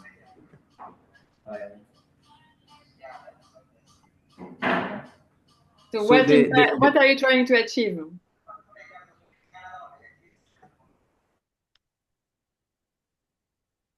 You see, it's like, given that Kakuma is arid, how might we help the refugees? Who's your design population? The refugees? Yes, I lost you. Come again. Given that Kakuma is arid, how might we help the refugees? So who is your design population? Who are you targeting? My target population is the refugees and the host communities within Kakuma. Okay, so how might we help them do what? We have like more than 300,000 refugees and more than also 300,000 host communities. particularly we cannot say at more than 300,000. I'm like speculating the people surrounding Kakuma. Yeah, but how might we help But the refugees do what? What do you want to achieve? the refugees. No, what? What I want to achieve is that I want to contribute to food production within Kakuma refugee camp and No. diversify livelihoods I'm for not the asking what community. you want to do. Yes. What do you want them to do? Okay, what do you want the refugees to do? Yes, I want them to adopt climate smart agriculture so that they can be able to produce food for themselves. Therefore, promote for them to become self-reliant. Wow. Voila, excellent. Brilliant. Okay, so that everyone has that question, but you see the effort it takes because you always want to take us somewhere else to tell your story. Okay, Yeah. if you force yourself to use that template, but rigorously, it forces you to spell out exactly what you want. First of all, what you want to who the refugees to do what. Okay, to adopt. What did you say? To adopt what? Climate smart agriculture. Sorry? Climate smart agricultural like practices. Yeah. Sure. Yeah. Excellent. Okay, so let's take that problem statement, which is a well-framed problem. Okay, thank you for that. Thank you. Now let's go back to brainstorming. Are you all, the class, everybody's ready to ideate on that question? So now, because we're trying to do the worst idea brainstorming, that's where we're going to have fun. What is the worst idea you could have in order to achieve what you say, so that the refugees are self-reliant? Okay, to answer the problem you just stated, what is the worst idea one can get for that challenge? Let's write it down in the chat. And quantity, everybody should participate. Otherwise, it doesn't work. So do you mean idea of a solution, right, to that problem? Yes, because ideate is to generate ideas to solve the problem. Great. But in that case, we do the reverse brainstorming. We need to look for the worst ideas to solve that problem. Right. So in other words, the worst ideas, so the ideas that are going to worsen the problem. Right, are going to worsen the problem. Like, okay, make the problem right. Yeah, okay. Even worse. Yeah, we have some So suggestions. the worst ideas for that problem. Yeah. We have some suggestions in the chat. Okay, so yeah, go for quantity. Okay, so well done, Esther, for starting it. More.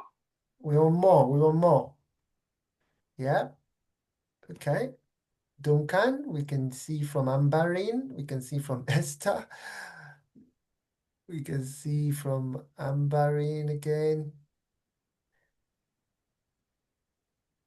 Doris as well. Can see one from Doris. So let's show the way. Let's show the maybe Adeyemi and myself we can play so that we really give the dynamic. Okay. Okay. So, what's the worst idea? Worst, huh? Yeah. Should I read one from the room, from the chat? Or are you asking me?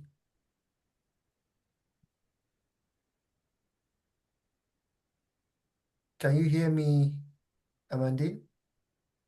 Yes. I said there's a lot in the chat. Should I read from the chat? Or are you? Oh, yes, please. Right, there's a lot. So worst idea, for example, Anthony said, containing them in the same situation that can lead to self-denial. Faith said, sit and wait for others to farm. Biaki said, use firewood for cooking. Duncan said, relocate the refugees. Doris said, give them tools for farming and tell them to figure it out. Tell them to figure it out. That's not what it's for there as well. Duncan from Kenya said, the problem is we are losing a lot of food in the traditional market. How might we prevent food wastage in traditional market? I think that's more of a question there. I think Ambarin said rely on healthy food. What's the idea from Esther is consistent food donation. Ambarin said again, rely on aid. Do nothing and rely on aid. I think these are all very interesting brainstorming ideas there. Ideas from the brainstorming, activities. Really interesting.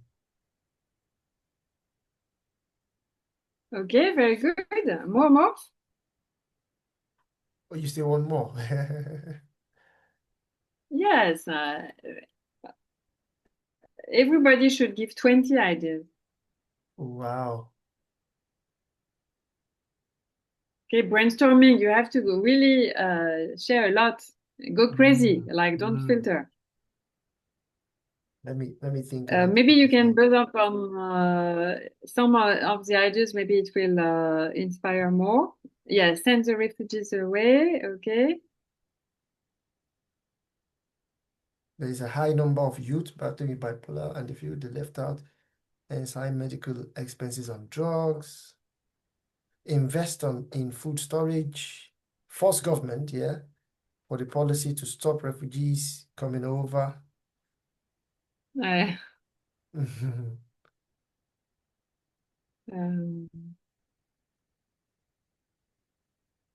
So why is using firewood for cooking? Why is it such a bad idea? Close the camp.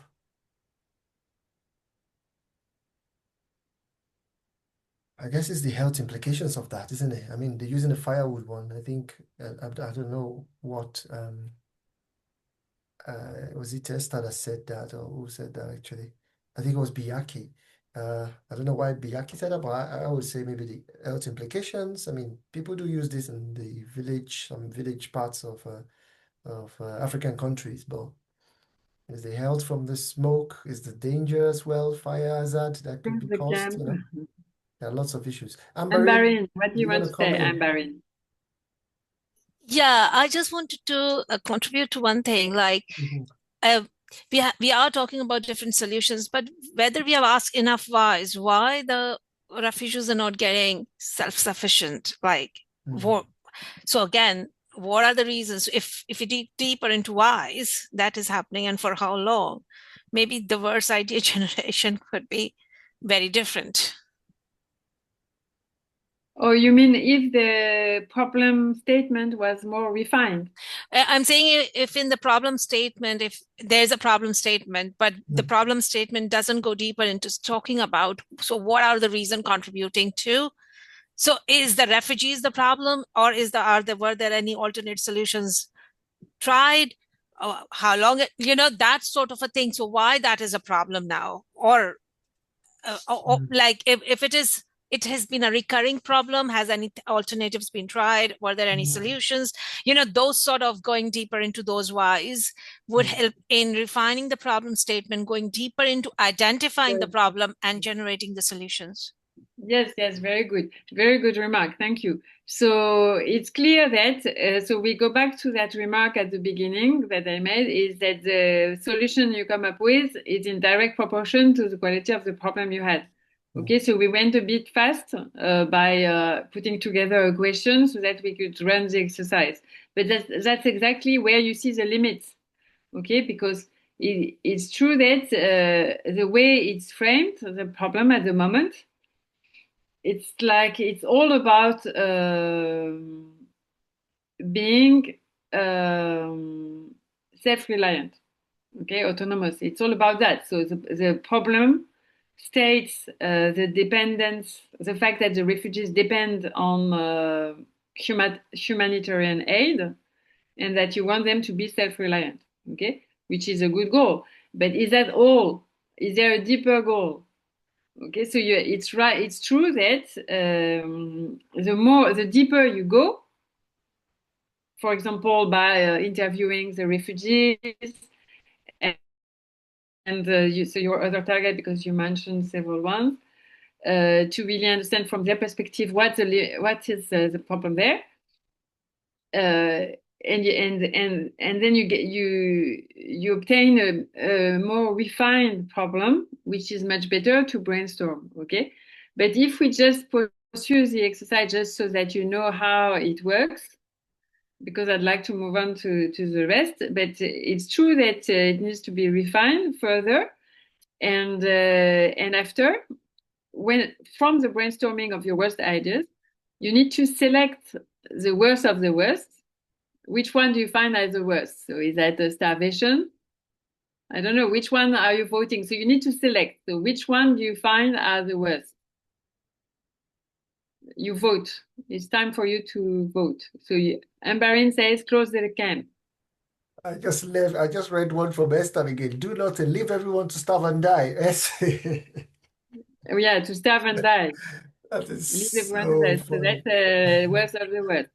Okay, so this and close the camp. Anything else? Wait for donation. Should we vote? Should we vote using emojis, liking or something, and see how many likes we get? Should we do that? Yeah, okay. Let's do that quickly. So you can just vote for the suggestions already in the chat. Just like it, or like the ones you like, or the ones you think is maybe very funny or worse idea. So we can do that in the chat, and then we would see how many likes some of them gets, and then that'll be our worst idea. Okay, we are getting some likes already. So one for close the camp, one for wait for donations. We have about 3 for starve and No, die. but you're right, Amandine. The problem is because we rushed, then we were not precise enough with the question, and result, the ideas are not precise enough. So it's Okay, so do you not. want us to keep voting, or should we? Yeah, no, let's keep doing it, but to illustrate the power, it's gonna be complicated. But let's do that. Okay, so which one are the worst? Okay, so far, If everyone starve and die? yes, I think starve and die is so far is the worst idea. Let's say two. No, but we can also take a wait for donations. So that's two. Because Yeah. it also had 3 votes, okay? Yes, wait for donations as well. So then just to show you, to illustrate the technique. So after you vote for, so if you're doing a normal brainstorming, you vote for the 3 best ones, for example. And if you're doing the worst ideas, you vote for the 3 worst ones. So the best of the worst, if you want. So do nothing, leave everyone to starve and die, and wait for donations. Okay, these are the winners. And then you reverse those ideas. Okay, by taking the contrary of these ideas, it usually gives you very good ideas. But in that case, because it's true that the problem actually didn't go deep enough. So you see, so sometimes you can say something using that template, it still doesn't go deep enough. So like, what are you really trying to achieve? So that's why there are 2 levels of goals. There is the first goal that you want the target population to be able to achieve. And then you have to speak to the deeper goal. I think them to be self-reliant, I think is your deeper goal, the independence. But what they want to achieve actually should have been explicited more, like what you want them to be able to achieve, like to produce for themselves, to be self-reliant. But why do you want them to be self-reliant? Like why? Again, we go back to that why template. Okay, because here at least what we can illustrate by doing that is that if we take the contrary, if we reverse the ideas that we selected, it doesn't take us far. Whereas normally you actually have excellent ideas. So this time it didn't really demonstrate the power of this method. So for example, if we take the reverse of wait for donations, what's the reverse of waiting for donation?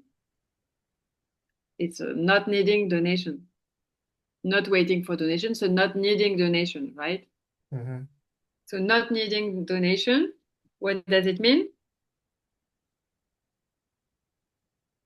You mean You see, normally, as I said, in that case, it's a bit complicated because it was not deep enough. So okay, I see it's what you mean. I see what you mean. I mean, you might say like maybe if it's more specific, like okay, you could create like a market-based system or market-based mechanism where you're selling products or services or something to generate income, so you don't have to get donation.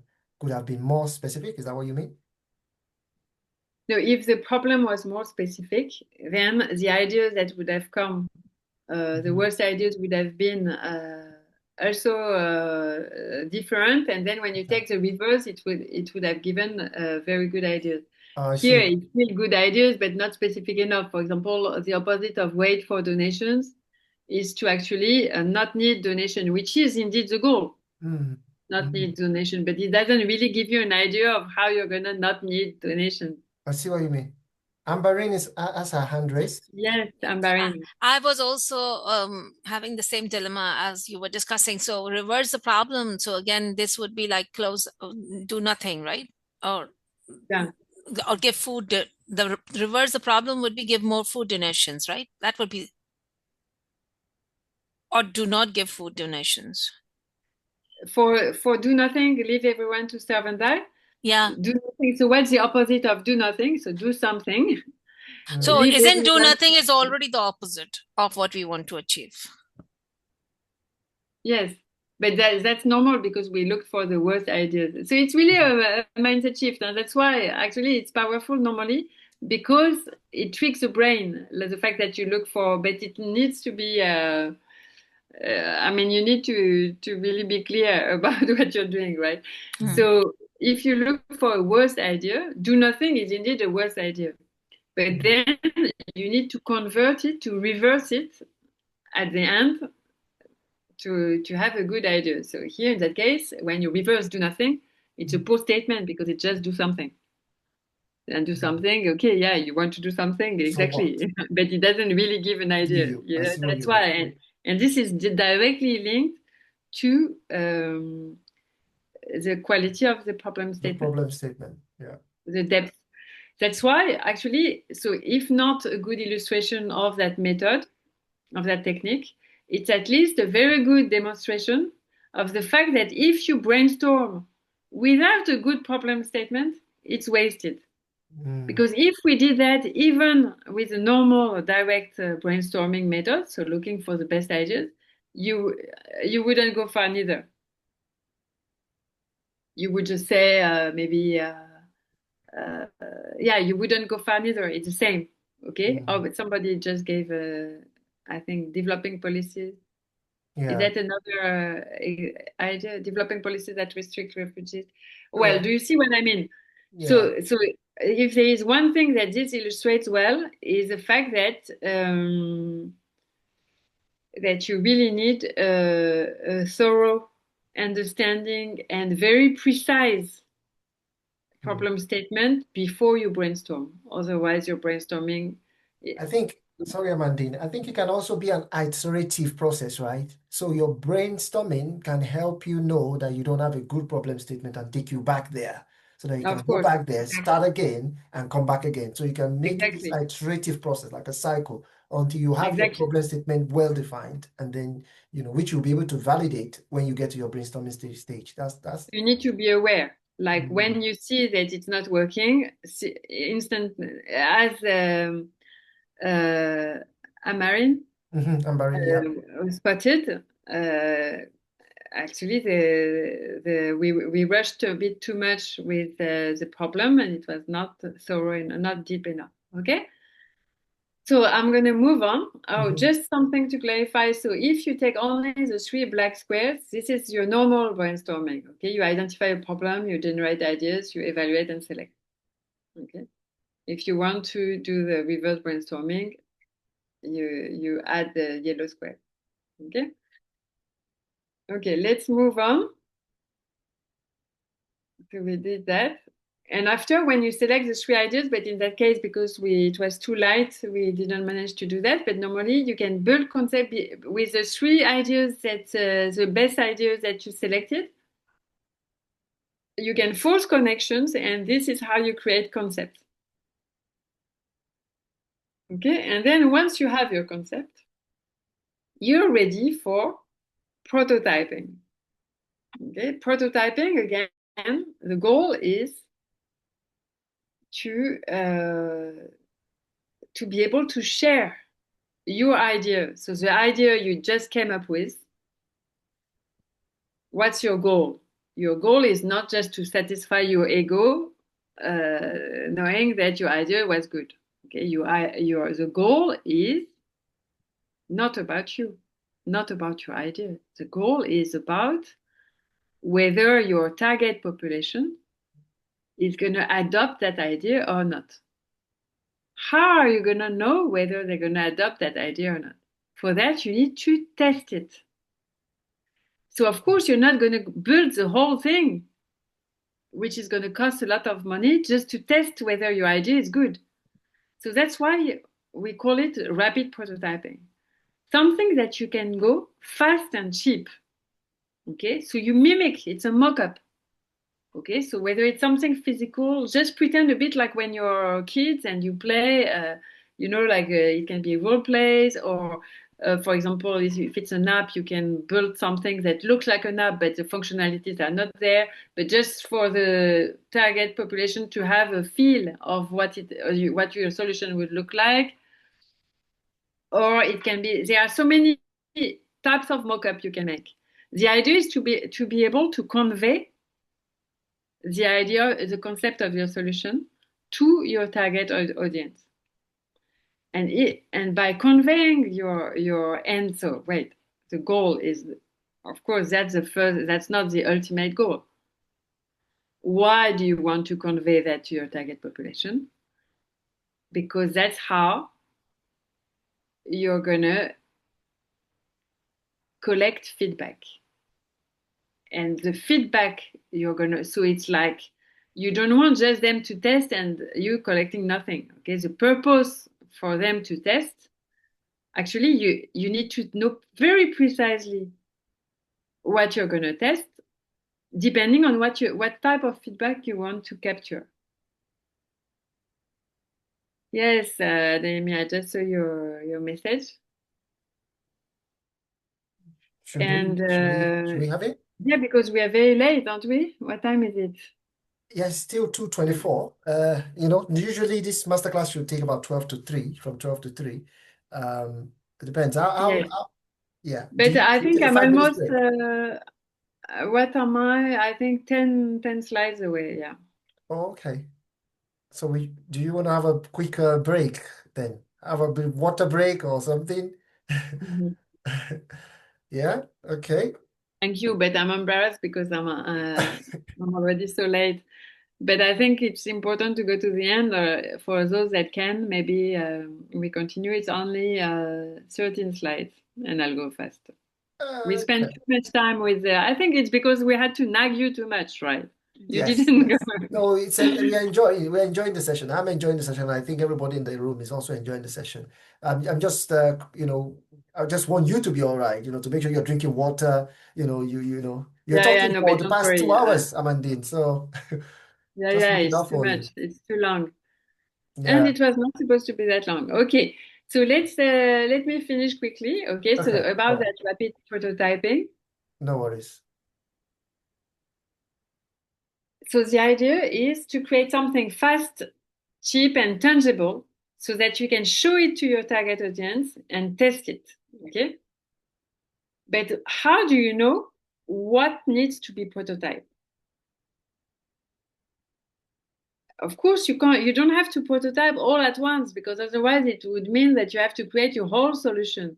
But let's say, for example, in your solution there is an educative aspect. Okay, so you can create a mock-up of how you're gonna implement that education side of it.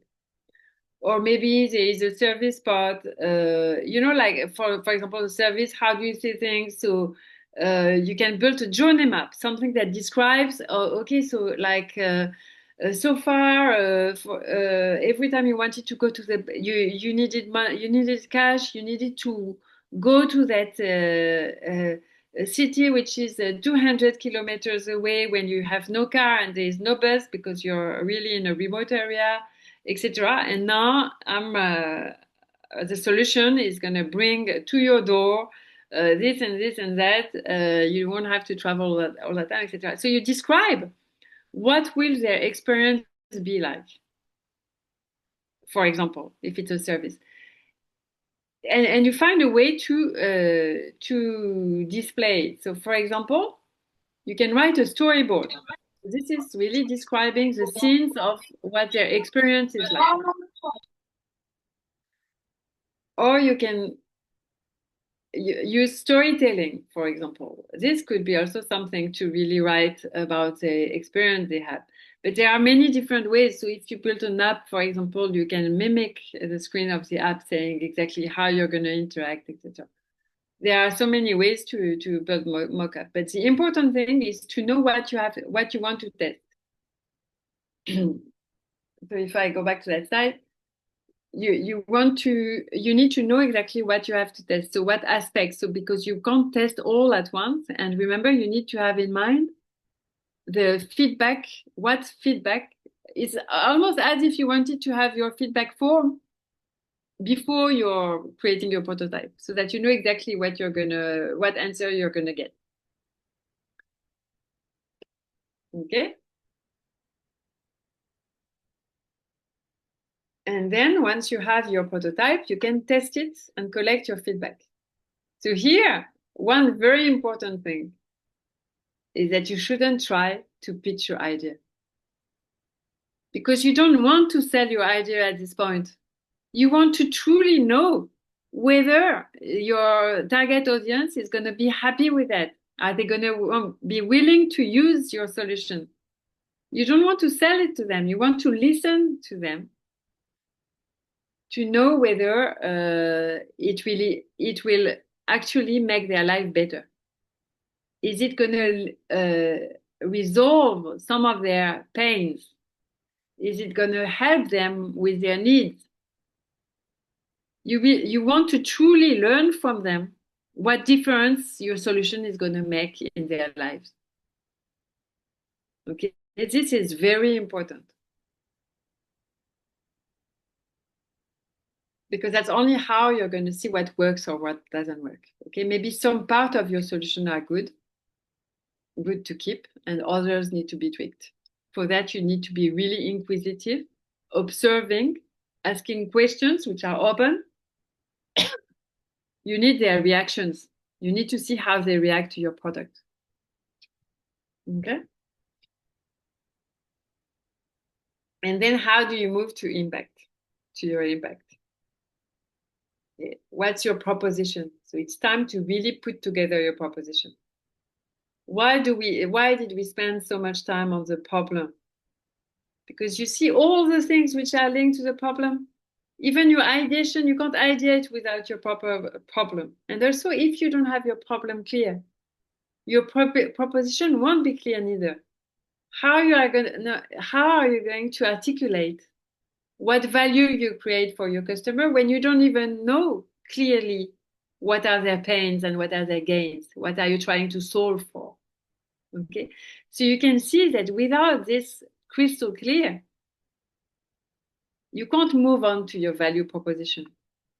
And you can't move on to your business model, because the value proposition is the most important part of your business model. Okay, so that's why I really deliberately allocated a big part of the presentation on that problem framing section, because most of the time it's poorly done and it's essential. It's really the key to success, I believe. Okay, and what's important also is to know that, so when you did your research to really have a deep understanding of your problem, you did your research to understand the users or customers' pains and gains. Okay, that's what you collected. But this is also what will allow you to design your product and services. If you don't capture your pains and gains, users' pains and gains, you can't. You see, for example, going back to Kakuma, what are the pains and gains? Okay, the gains are missing. So the pains, lack of autonomy, what else? And the gains, what are the gains? What do they need? What do they think? What do they do? Okay, all this much more thoroughly. And then that's based on that you can design your product and services. And conversely, okay, you make sure that the product and services that you've designed actually respond to your users' pains and gains. This is what your proposition is about. And going back to what Kenya shared initially, how do you make sure your idea comes into action? This is how you make sure your ideas come into action. By making sure you actually respond to the pains and gains of your user. What needs to be done is actually done. Okay, that's how when I said at the very beginning that a lot of startups fail because their problem is not clear, actually. I mean, they're not solving, nobody is interested by their solution. Okay, this happens all the time. Okay, because it's like, it's almost there. They're solving something linked to what you're trying to do, but it's actually not solving precisely what you need to be solved, you know? So that's why it's super important to be sharp. And that's why those tools are very helpful, because it sounds like common sense. It is common sense when you focus on it. But with tools, it really helps you put that common sense into practice.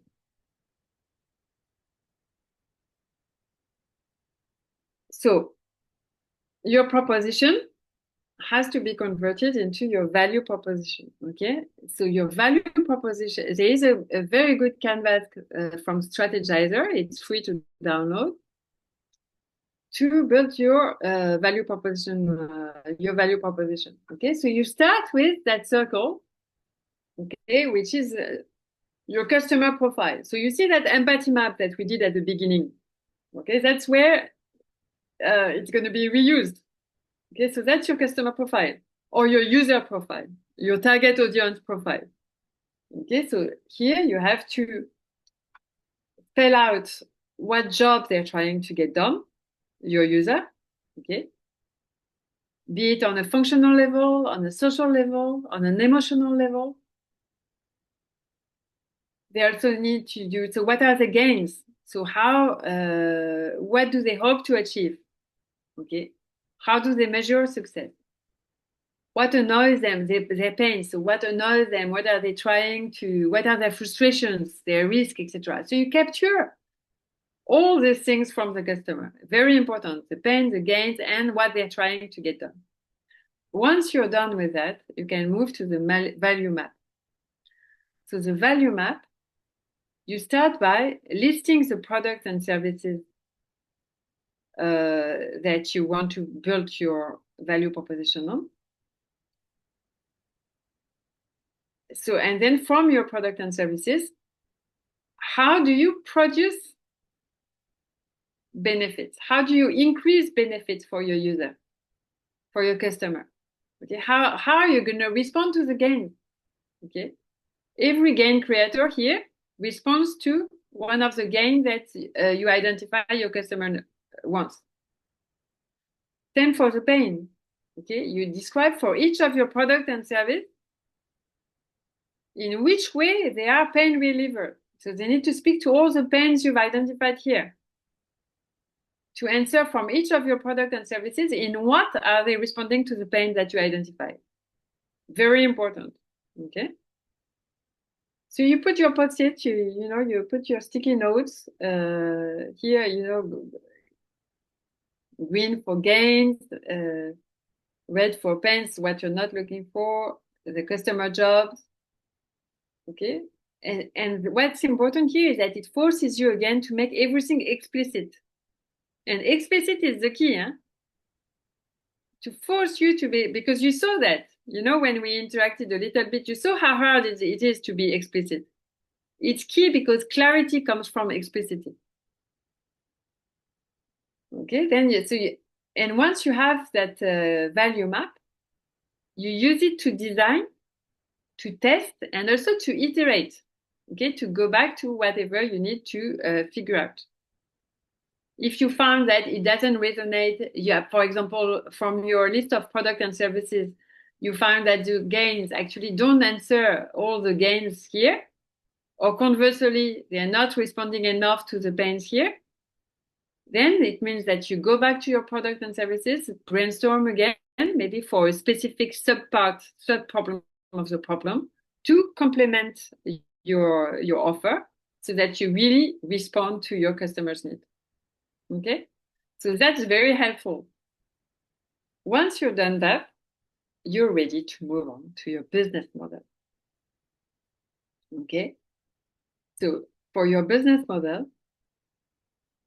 so what is the goal? The goal is not only to be able to deliver value. What is it?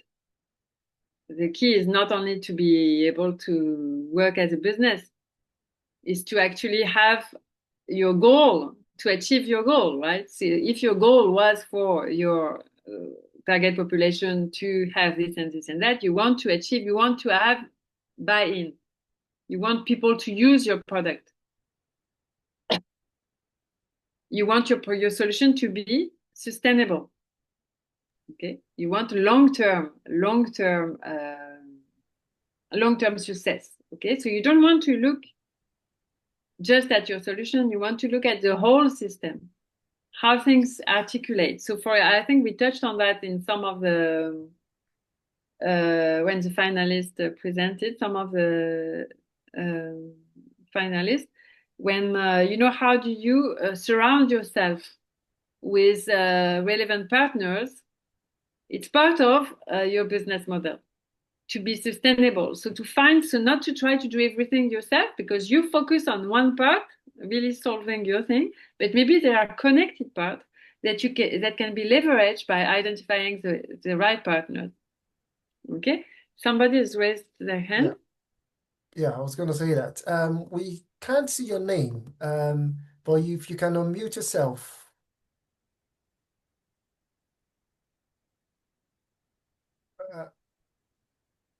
Yeah, you have your hand raised. Maybe it's by mistake. We can lower the hand for you, but if you have a question, can you unmute yourself and ask?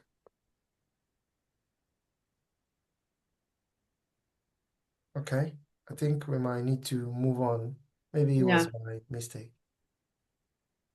Okay, so here again we have a business model canvas, still form strategizer, and you see, so in the business canvas we have the value proposition. So it's good to do it before, but then you complement to have actually what's important with that business model canvas is that it will capture in one page all the crucial elements of your business.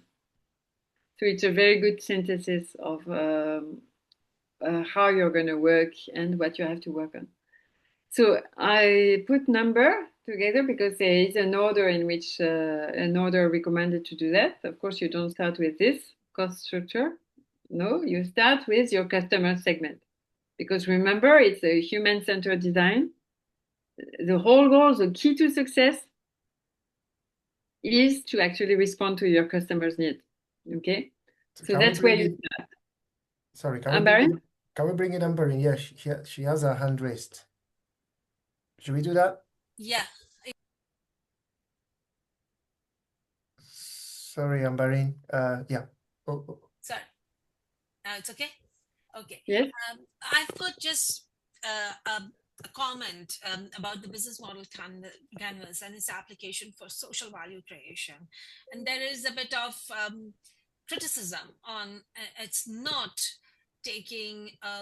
not perfect, or it's not very valuable when we talk about social value creation aspects and using this model. So I just wanted to have your understanding as well. Yeah, so actually, when I prepared this for today, I thought about that, like not specific to social impact, but I found it's very valid in the end, because you have to, if you think about it, to be sustainable, you want it to be able to work as a business, right? So that it doesn't mean that you generate it's for profit. So even if you're not for profit, you still need to sustain to find a way that don't rely on donations, for example. So I found it's still valid no matter what context you're in, whether you're in, I mean, social impact actually when you're using design thinking, it's always social impact because you have your target population at the center. So as soon as you work for a community, it's going to be social impact, right? And you're going to meet their need. Of course, the social impact will be there. But then in terms of business model, I think the minute you don't want to rely on donation, it's still valid. What do you think? Can I add a word? Yes. Right. Okay. So, I mean, very valid question. But I mean, you're also aware that this has also been well discussed as well. I mean, if we look at it in the literature, right? Amandine, maybe that's where you're coming from. Because this template has actually informed all kinds of sustainable business models you will find out there. This is one of the most used templates to even create those. And what you see most of them do is that they just basically broaden the value propositions and also broaden the value capture. So they will broaden the value proposition to say, define your commercial value, your proposition, commercial goal, define your social goal, define your environmental goal. And then in the value capture side as well, you have to also broaden that out into environmental, social, and commercial. In that way, you make this same template to become a type of template that you can use to design sustainable business models that caters to those 3 dimensions, if you know what I mean. So in a nutshell, it's still a very valid template. That's what I'm trying to say. You can still use it. Okay, yeah, thank you, Adeyemi, for this precision. Yeah, so just to finish quickly on that, so you just follow the order. So you start with your customer segment, so all the people you're trying to create value for. Then you have your value proposition you just did. Then you think about the channels, okay? Through which touch point are you going to interact with people and deliver value? Okay, so that's an important one. Speaking also to what Kenya, the initial question from Kenya, I remember. It also speaks to how you reach, how you really, what are your touch points. And after you move on to customer relationships. Okay. What type of relationship are you trying to establish? That's very important because remember, we're talking about being sustainable. So you really want to build up that relationship. What do you want? You want to inspire them. You want to be accessible. You want to build something with a constant feedback loop where regularly they keep you aware of their experience, for example. There are so many things you can imagine, but it's very good to project yourself and try to think about those relationships you want to create. And yes, Christopher? We also have a question in the chat from Doris. Customer profile sounds like a lot of emotional intelligence, and some individuals do not have the language for these emotions. How can we bridge this gap as social entrepreneurs, social enterprises? So that is, you get the question, right? So to design or to come up with the customer profile part of the value proposition map you show or framework you showed earlier, it requires a lot of emotional intelligence, being able to relate emotionally with the customers. So, trying to say that a lot of people don't have that. So how can we bridge that? So what do you mean, Doris? Is that when they can't, like, for example, your customer, the customer you interview, for example, don't really share their emotions? Or is it when, for example, you as an entrepreneur can't really capture your customer?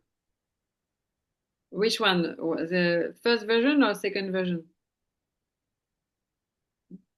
Because if it's, for example, within your team, let's say you feel you don't have the skills to really captures these emotions. So that's problematic. That's something you need to learn to do. So this speaks to the mindset that we described at the beginning.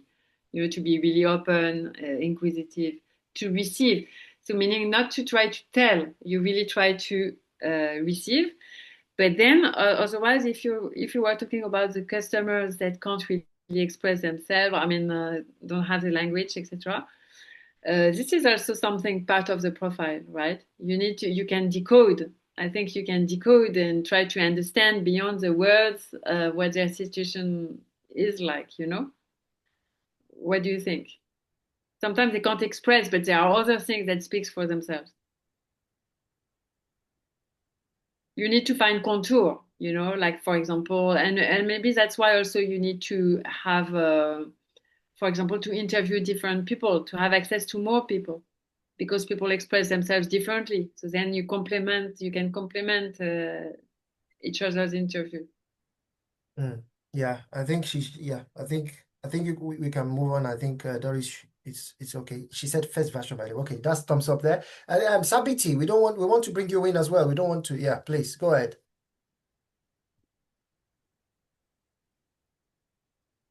I'm quite impressed with this audience. Very engaging audience. All right. Okay, thank you, Amandine. I'm really happy for this this summit, and I'm really glad. So this class has really opened my mind on how about have been working on business model whereby the thing I was sharing about the mental illness. Now, when I was brainstorming in through there, I came up with something like a high level of stigma with mental health illness in our community, and how this one has demoralized self-esteem among the youth who are navigating such kind of a challenge. So I'm looking at professionalism whereby as Mileage Africa, where can I advocate now? Because I'm going to look at to advocate through Mileage Africa Safari to make sure that these people can have like self-esteem to come up and and like to bring up their self-esteem up. So I'm looking at which ways can I in terms of advocacy, in terms of on making say on my website, how can I as a corporate social corporate social responsibilities as I'm looking at advocate for mental illness, but to create awareness and everything, but in a line of creating self-esteem, like to make sure the youth regain their self-esteem, because whereby I could not speak because of what had happened to me, but right now I'm able to speak, I'm able to maybe to go and do something, or maybe to come up with a company which can solve something, or maybe to come up with something. So this lesson has really given me a good perspective. So I'm looking at which ways I can put those things in terms of the model, like the business model, whereby I'm going to make sure I'm my professionalism at tour and travel. I'm going to make sure that even the clients I'm going to attract, okay, they are willing to travel, but they know they are going to make an impactful change to someone's life who is there down, maybe in Uganda. They're coming to visit Uganda, but their travel is going to make an impactful change in someone's life in Uganda who is have been battling with mental illness or something like that. So I want to have that kind of a model where I can come up with that. So thank you. It's good. You're already thinking, right? Okay, Amandine, that's interesting, isn't it? It's already prompting him to think about the business aspect of trying to merge the business aspect to also address social impact, and trying to think of business models around those that are traveling and look for a way to design that in a way whereby they are also having social impact while they're also experiencing Uganda. That's amazing. Yeah, holistic. You see, that's where you really have all your stakeholders and your holistic perspective. It's going to add a lot, right? Because the more you spell out all these dimensions, the more you have a complete solution that speaks to all that aspect. Yeah, I think in your case, for example, I mean always, but in your case, all these facets are super interesting, and to really have that approach to inquire, to really learn from them is essential. Mm-hmm. Very interesting, Tabiti. I love it. I love the idea. You know, you can use these frameworks, as Amandina said, to further develop that idea. You know, everything Okay, I can think fit you're going into to this share. framework. You will share with us the Amandine, will you be sharing the slides? Because a couple of people have actually been asking. Will that be Yes, okay? sure. Yeah? Sure. But I'm gonna prepare A template shareable pack. format. Yeah, but also a template pack, like with all in the right order, all the templates that you need to use. You are To a see. gift. You are a gift. Okay, Exactly. you need to race to the end, Amandine. You need to. You are not taking water. You're not taking a break. So race to the Yeah, end. because we need to finish, right? It's Yeah. super Okay. late. I'm sorry. Okay then. Okay. So yeah, you just need to follow the right order, and so everything goes naturally. So like for example, key resources. So what are the assets which are indispensable, etc. You go really from 1 to 8, and once you've done all that, then as a result, you will have your cost structure quite clear. Because and you see just before the 9, you have the 8, the key partnership. The key partnerships, we mentioned it, I think, who mentioned that a bit earlier, one of the finalists. Okay, there is time then to find the strategic partnerships to be sustainable and maybe scale up as well. Okay, so who can help you leverage your business model? So that's exactly the question. Okay, that's something you do before. And then once all of this is clear, you're ready to put together your cost structure. It will come as a result naturally. That's why there is not even a guide here. Okay, so, and don't forget to iterate. Iterate. Why? Because innovation is not a straight line, right? So you have a loop. You constantly test, revisit, adjust, improve, amend your value proposition, amend your problem as you go. So even if you're advanced, for example, even the laureates today, the winners, you might find that you would benefit from doing that exercise of trying to really have your problem clear, etc. Not only because for your pitch, it's very valuable, the clarity, but also because you'll find that that's something super important. Okay, you never stop. It never ends. When you're in that entrepreneurial journey, you're constantly improving. Okay, so you have to create that loop where whatever stage you're at now, you go back and you constantly reframe, adjust, identify new problem for new projects, etc. Okay, so that's a learning cycle, and it's a learning cycle because it's all about learning from the feedback and etc. and always trying to respond to what you've learned. I can see, no, wait, that's a waiting room. Okay, is that clear? So what are the top takeaways for today? You need to love your users, okay? Because that's how you really try to understand them, and because you solve for them, you really need to have that specific attitude toward them where you really try to receive, to learn from them. Be explicit. I think that's a word I repeated the most today. And that's because that's essential at all stage. There is no space for implicit. Implicit will always lead to something wrong, to a misunderstanding, etc. You have to force yourself to be explicit. You need to fear the obvious, seek evidence, okay? Instead of saying it's quick to say, oh, but this is obvious. Of course, I'm not even expliciting it because it's obvious. No, never. Okay, you need to seek evidence. Okay, if you have an assumption, be aware of that assumption that you're making and inquire about the relevant people to make sure that your assumption is valid or not. to hear from them, okay, and iterate, okay. So we saw, yeah, that's very important. It's a mindset. The problem framing is crucial. You need to do your research. The research is the most fundamental part. You saw some methods to try to help you reframe. That can be quite fun and very fruitful. And so the goal is to create something that your customer, never forget that you want to create value for your customers or for your users, okay? You're not just trying to create a business, okay? To create a business is self-centered. To solve for your customer, to respond to your customer's needs, okay? That's human-centered. That's social impact. So you need to focus on your customers' needs.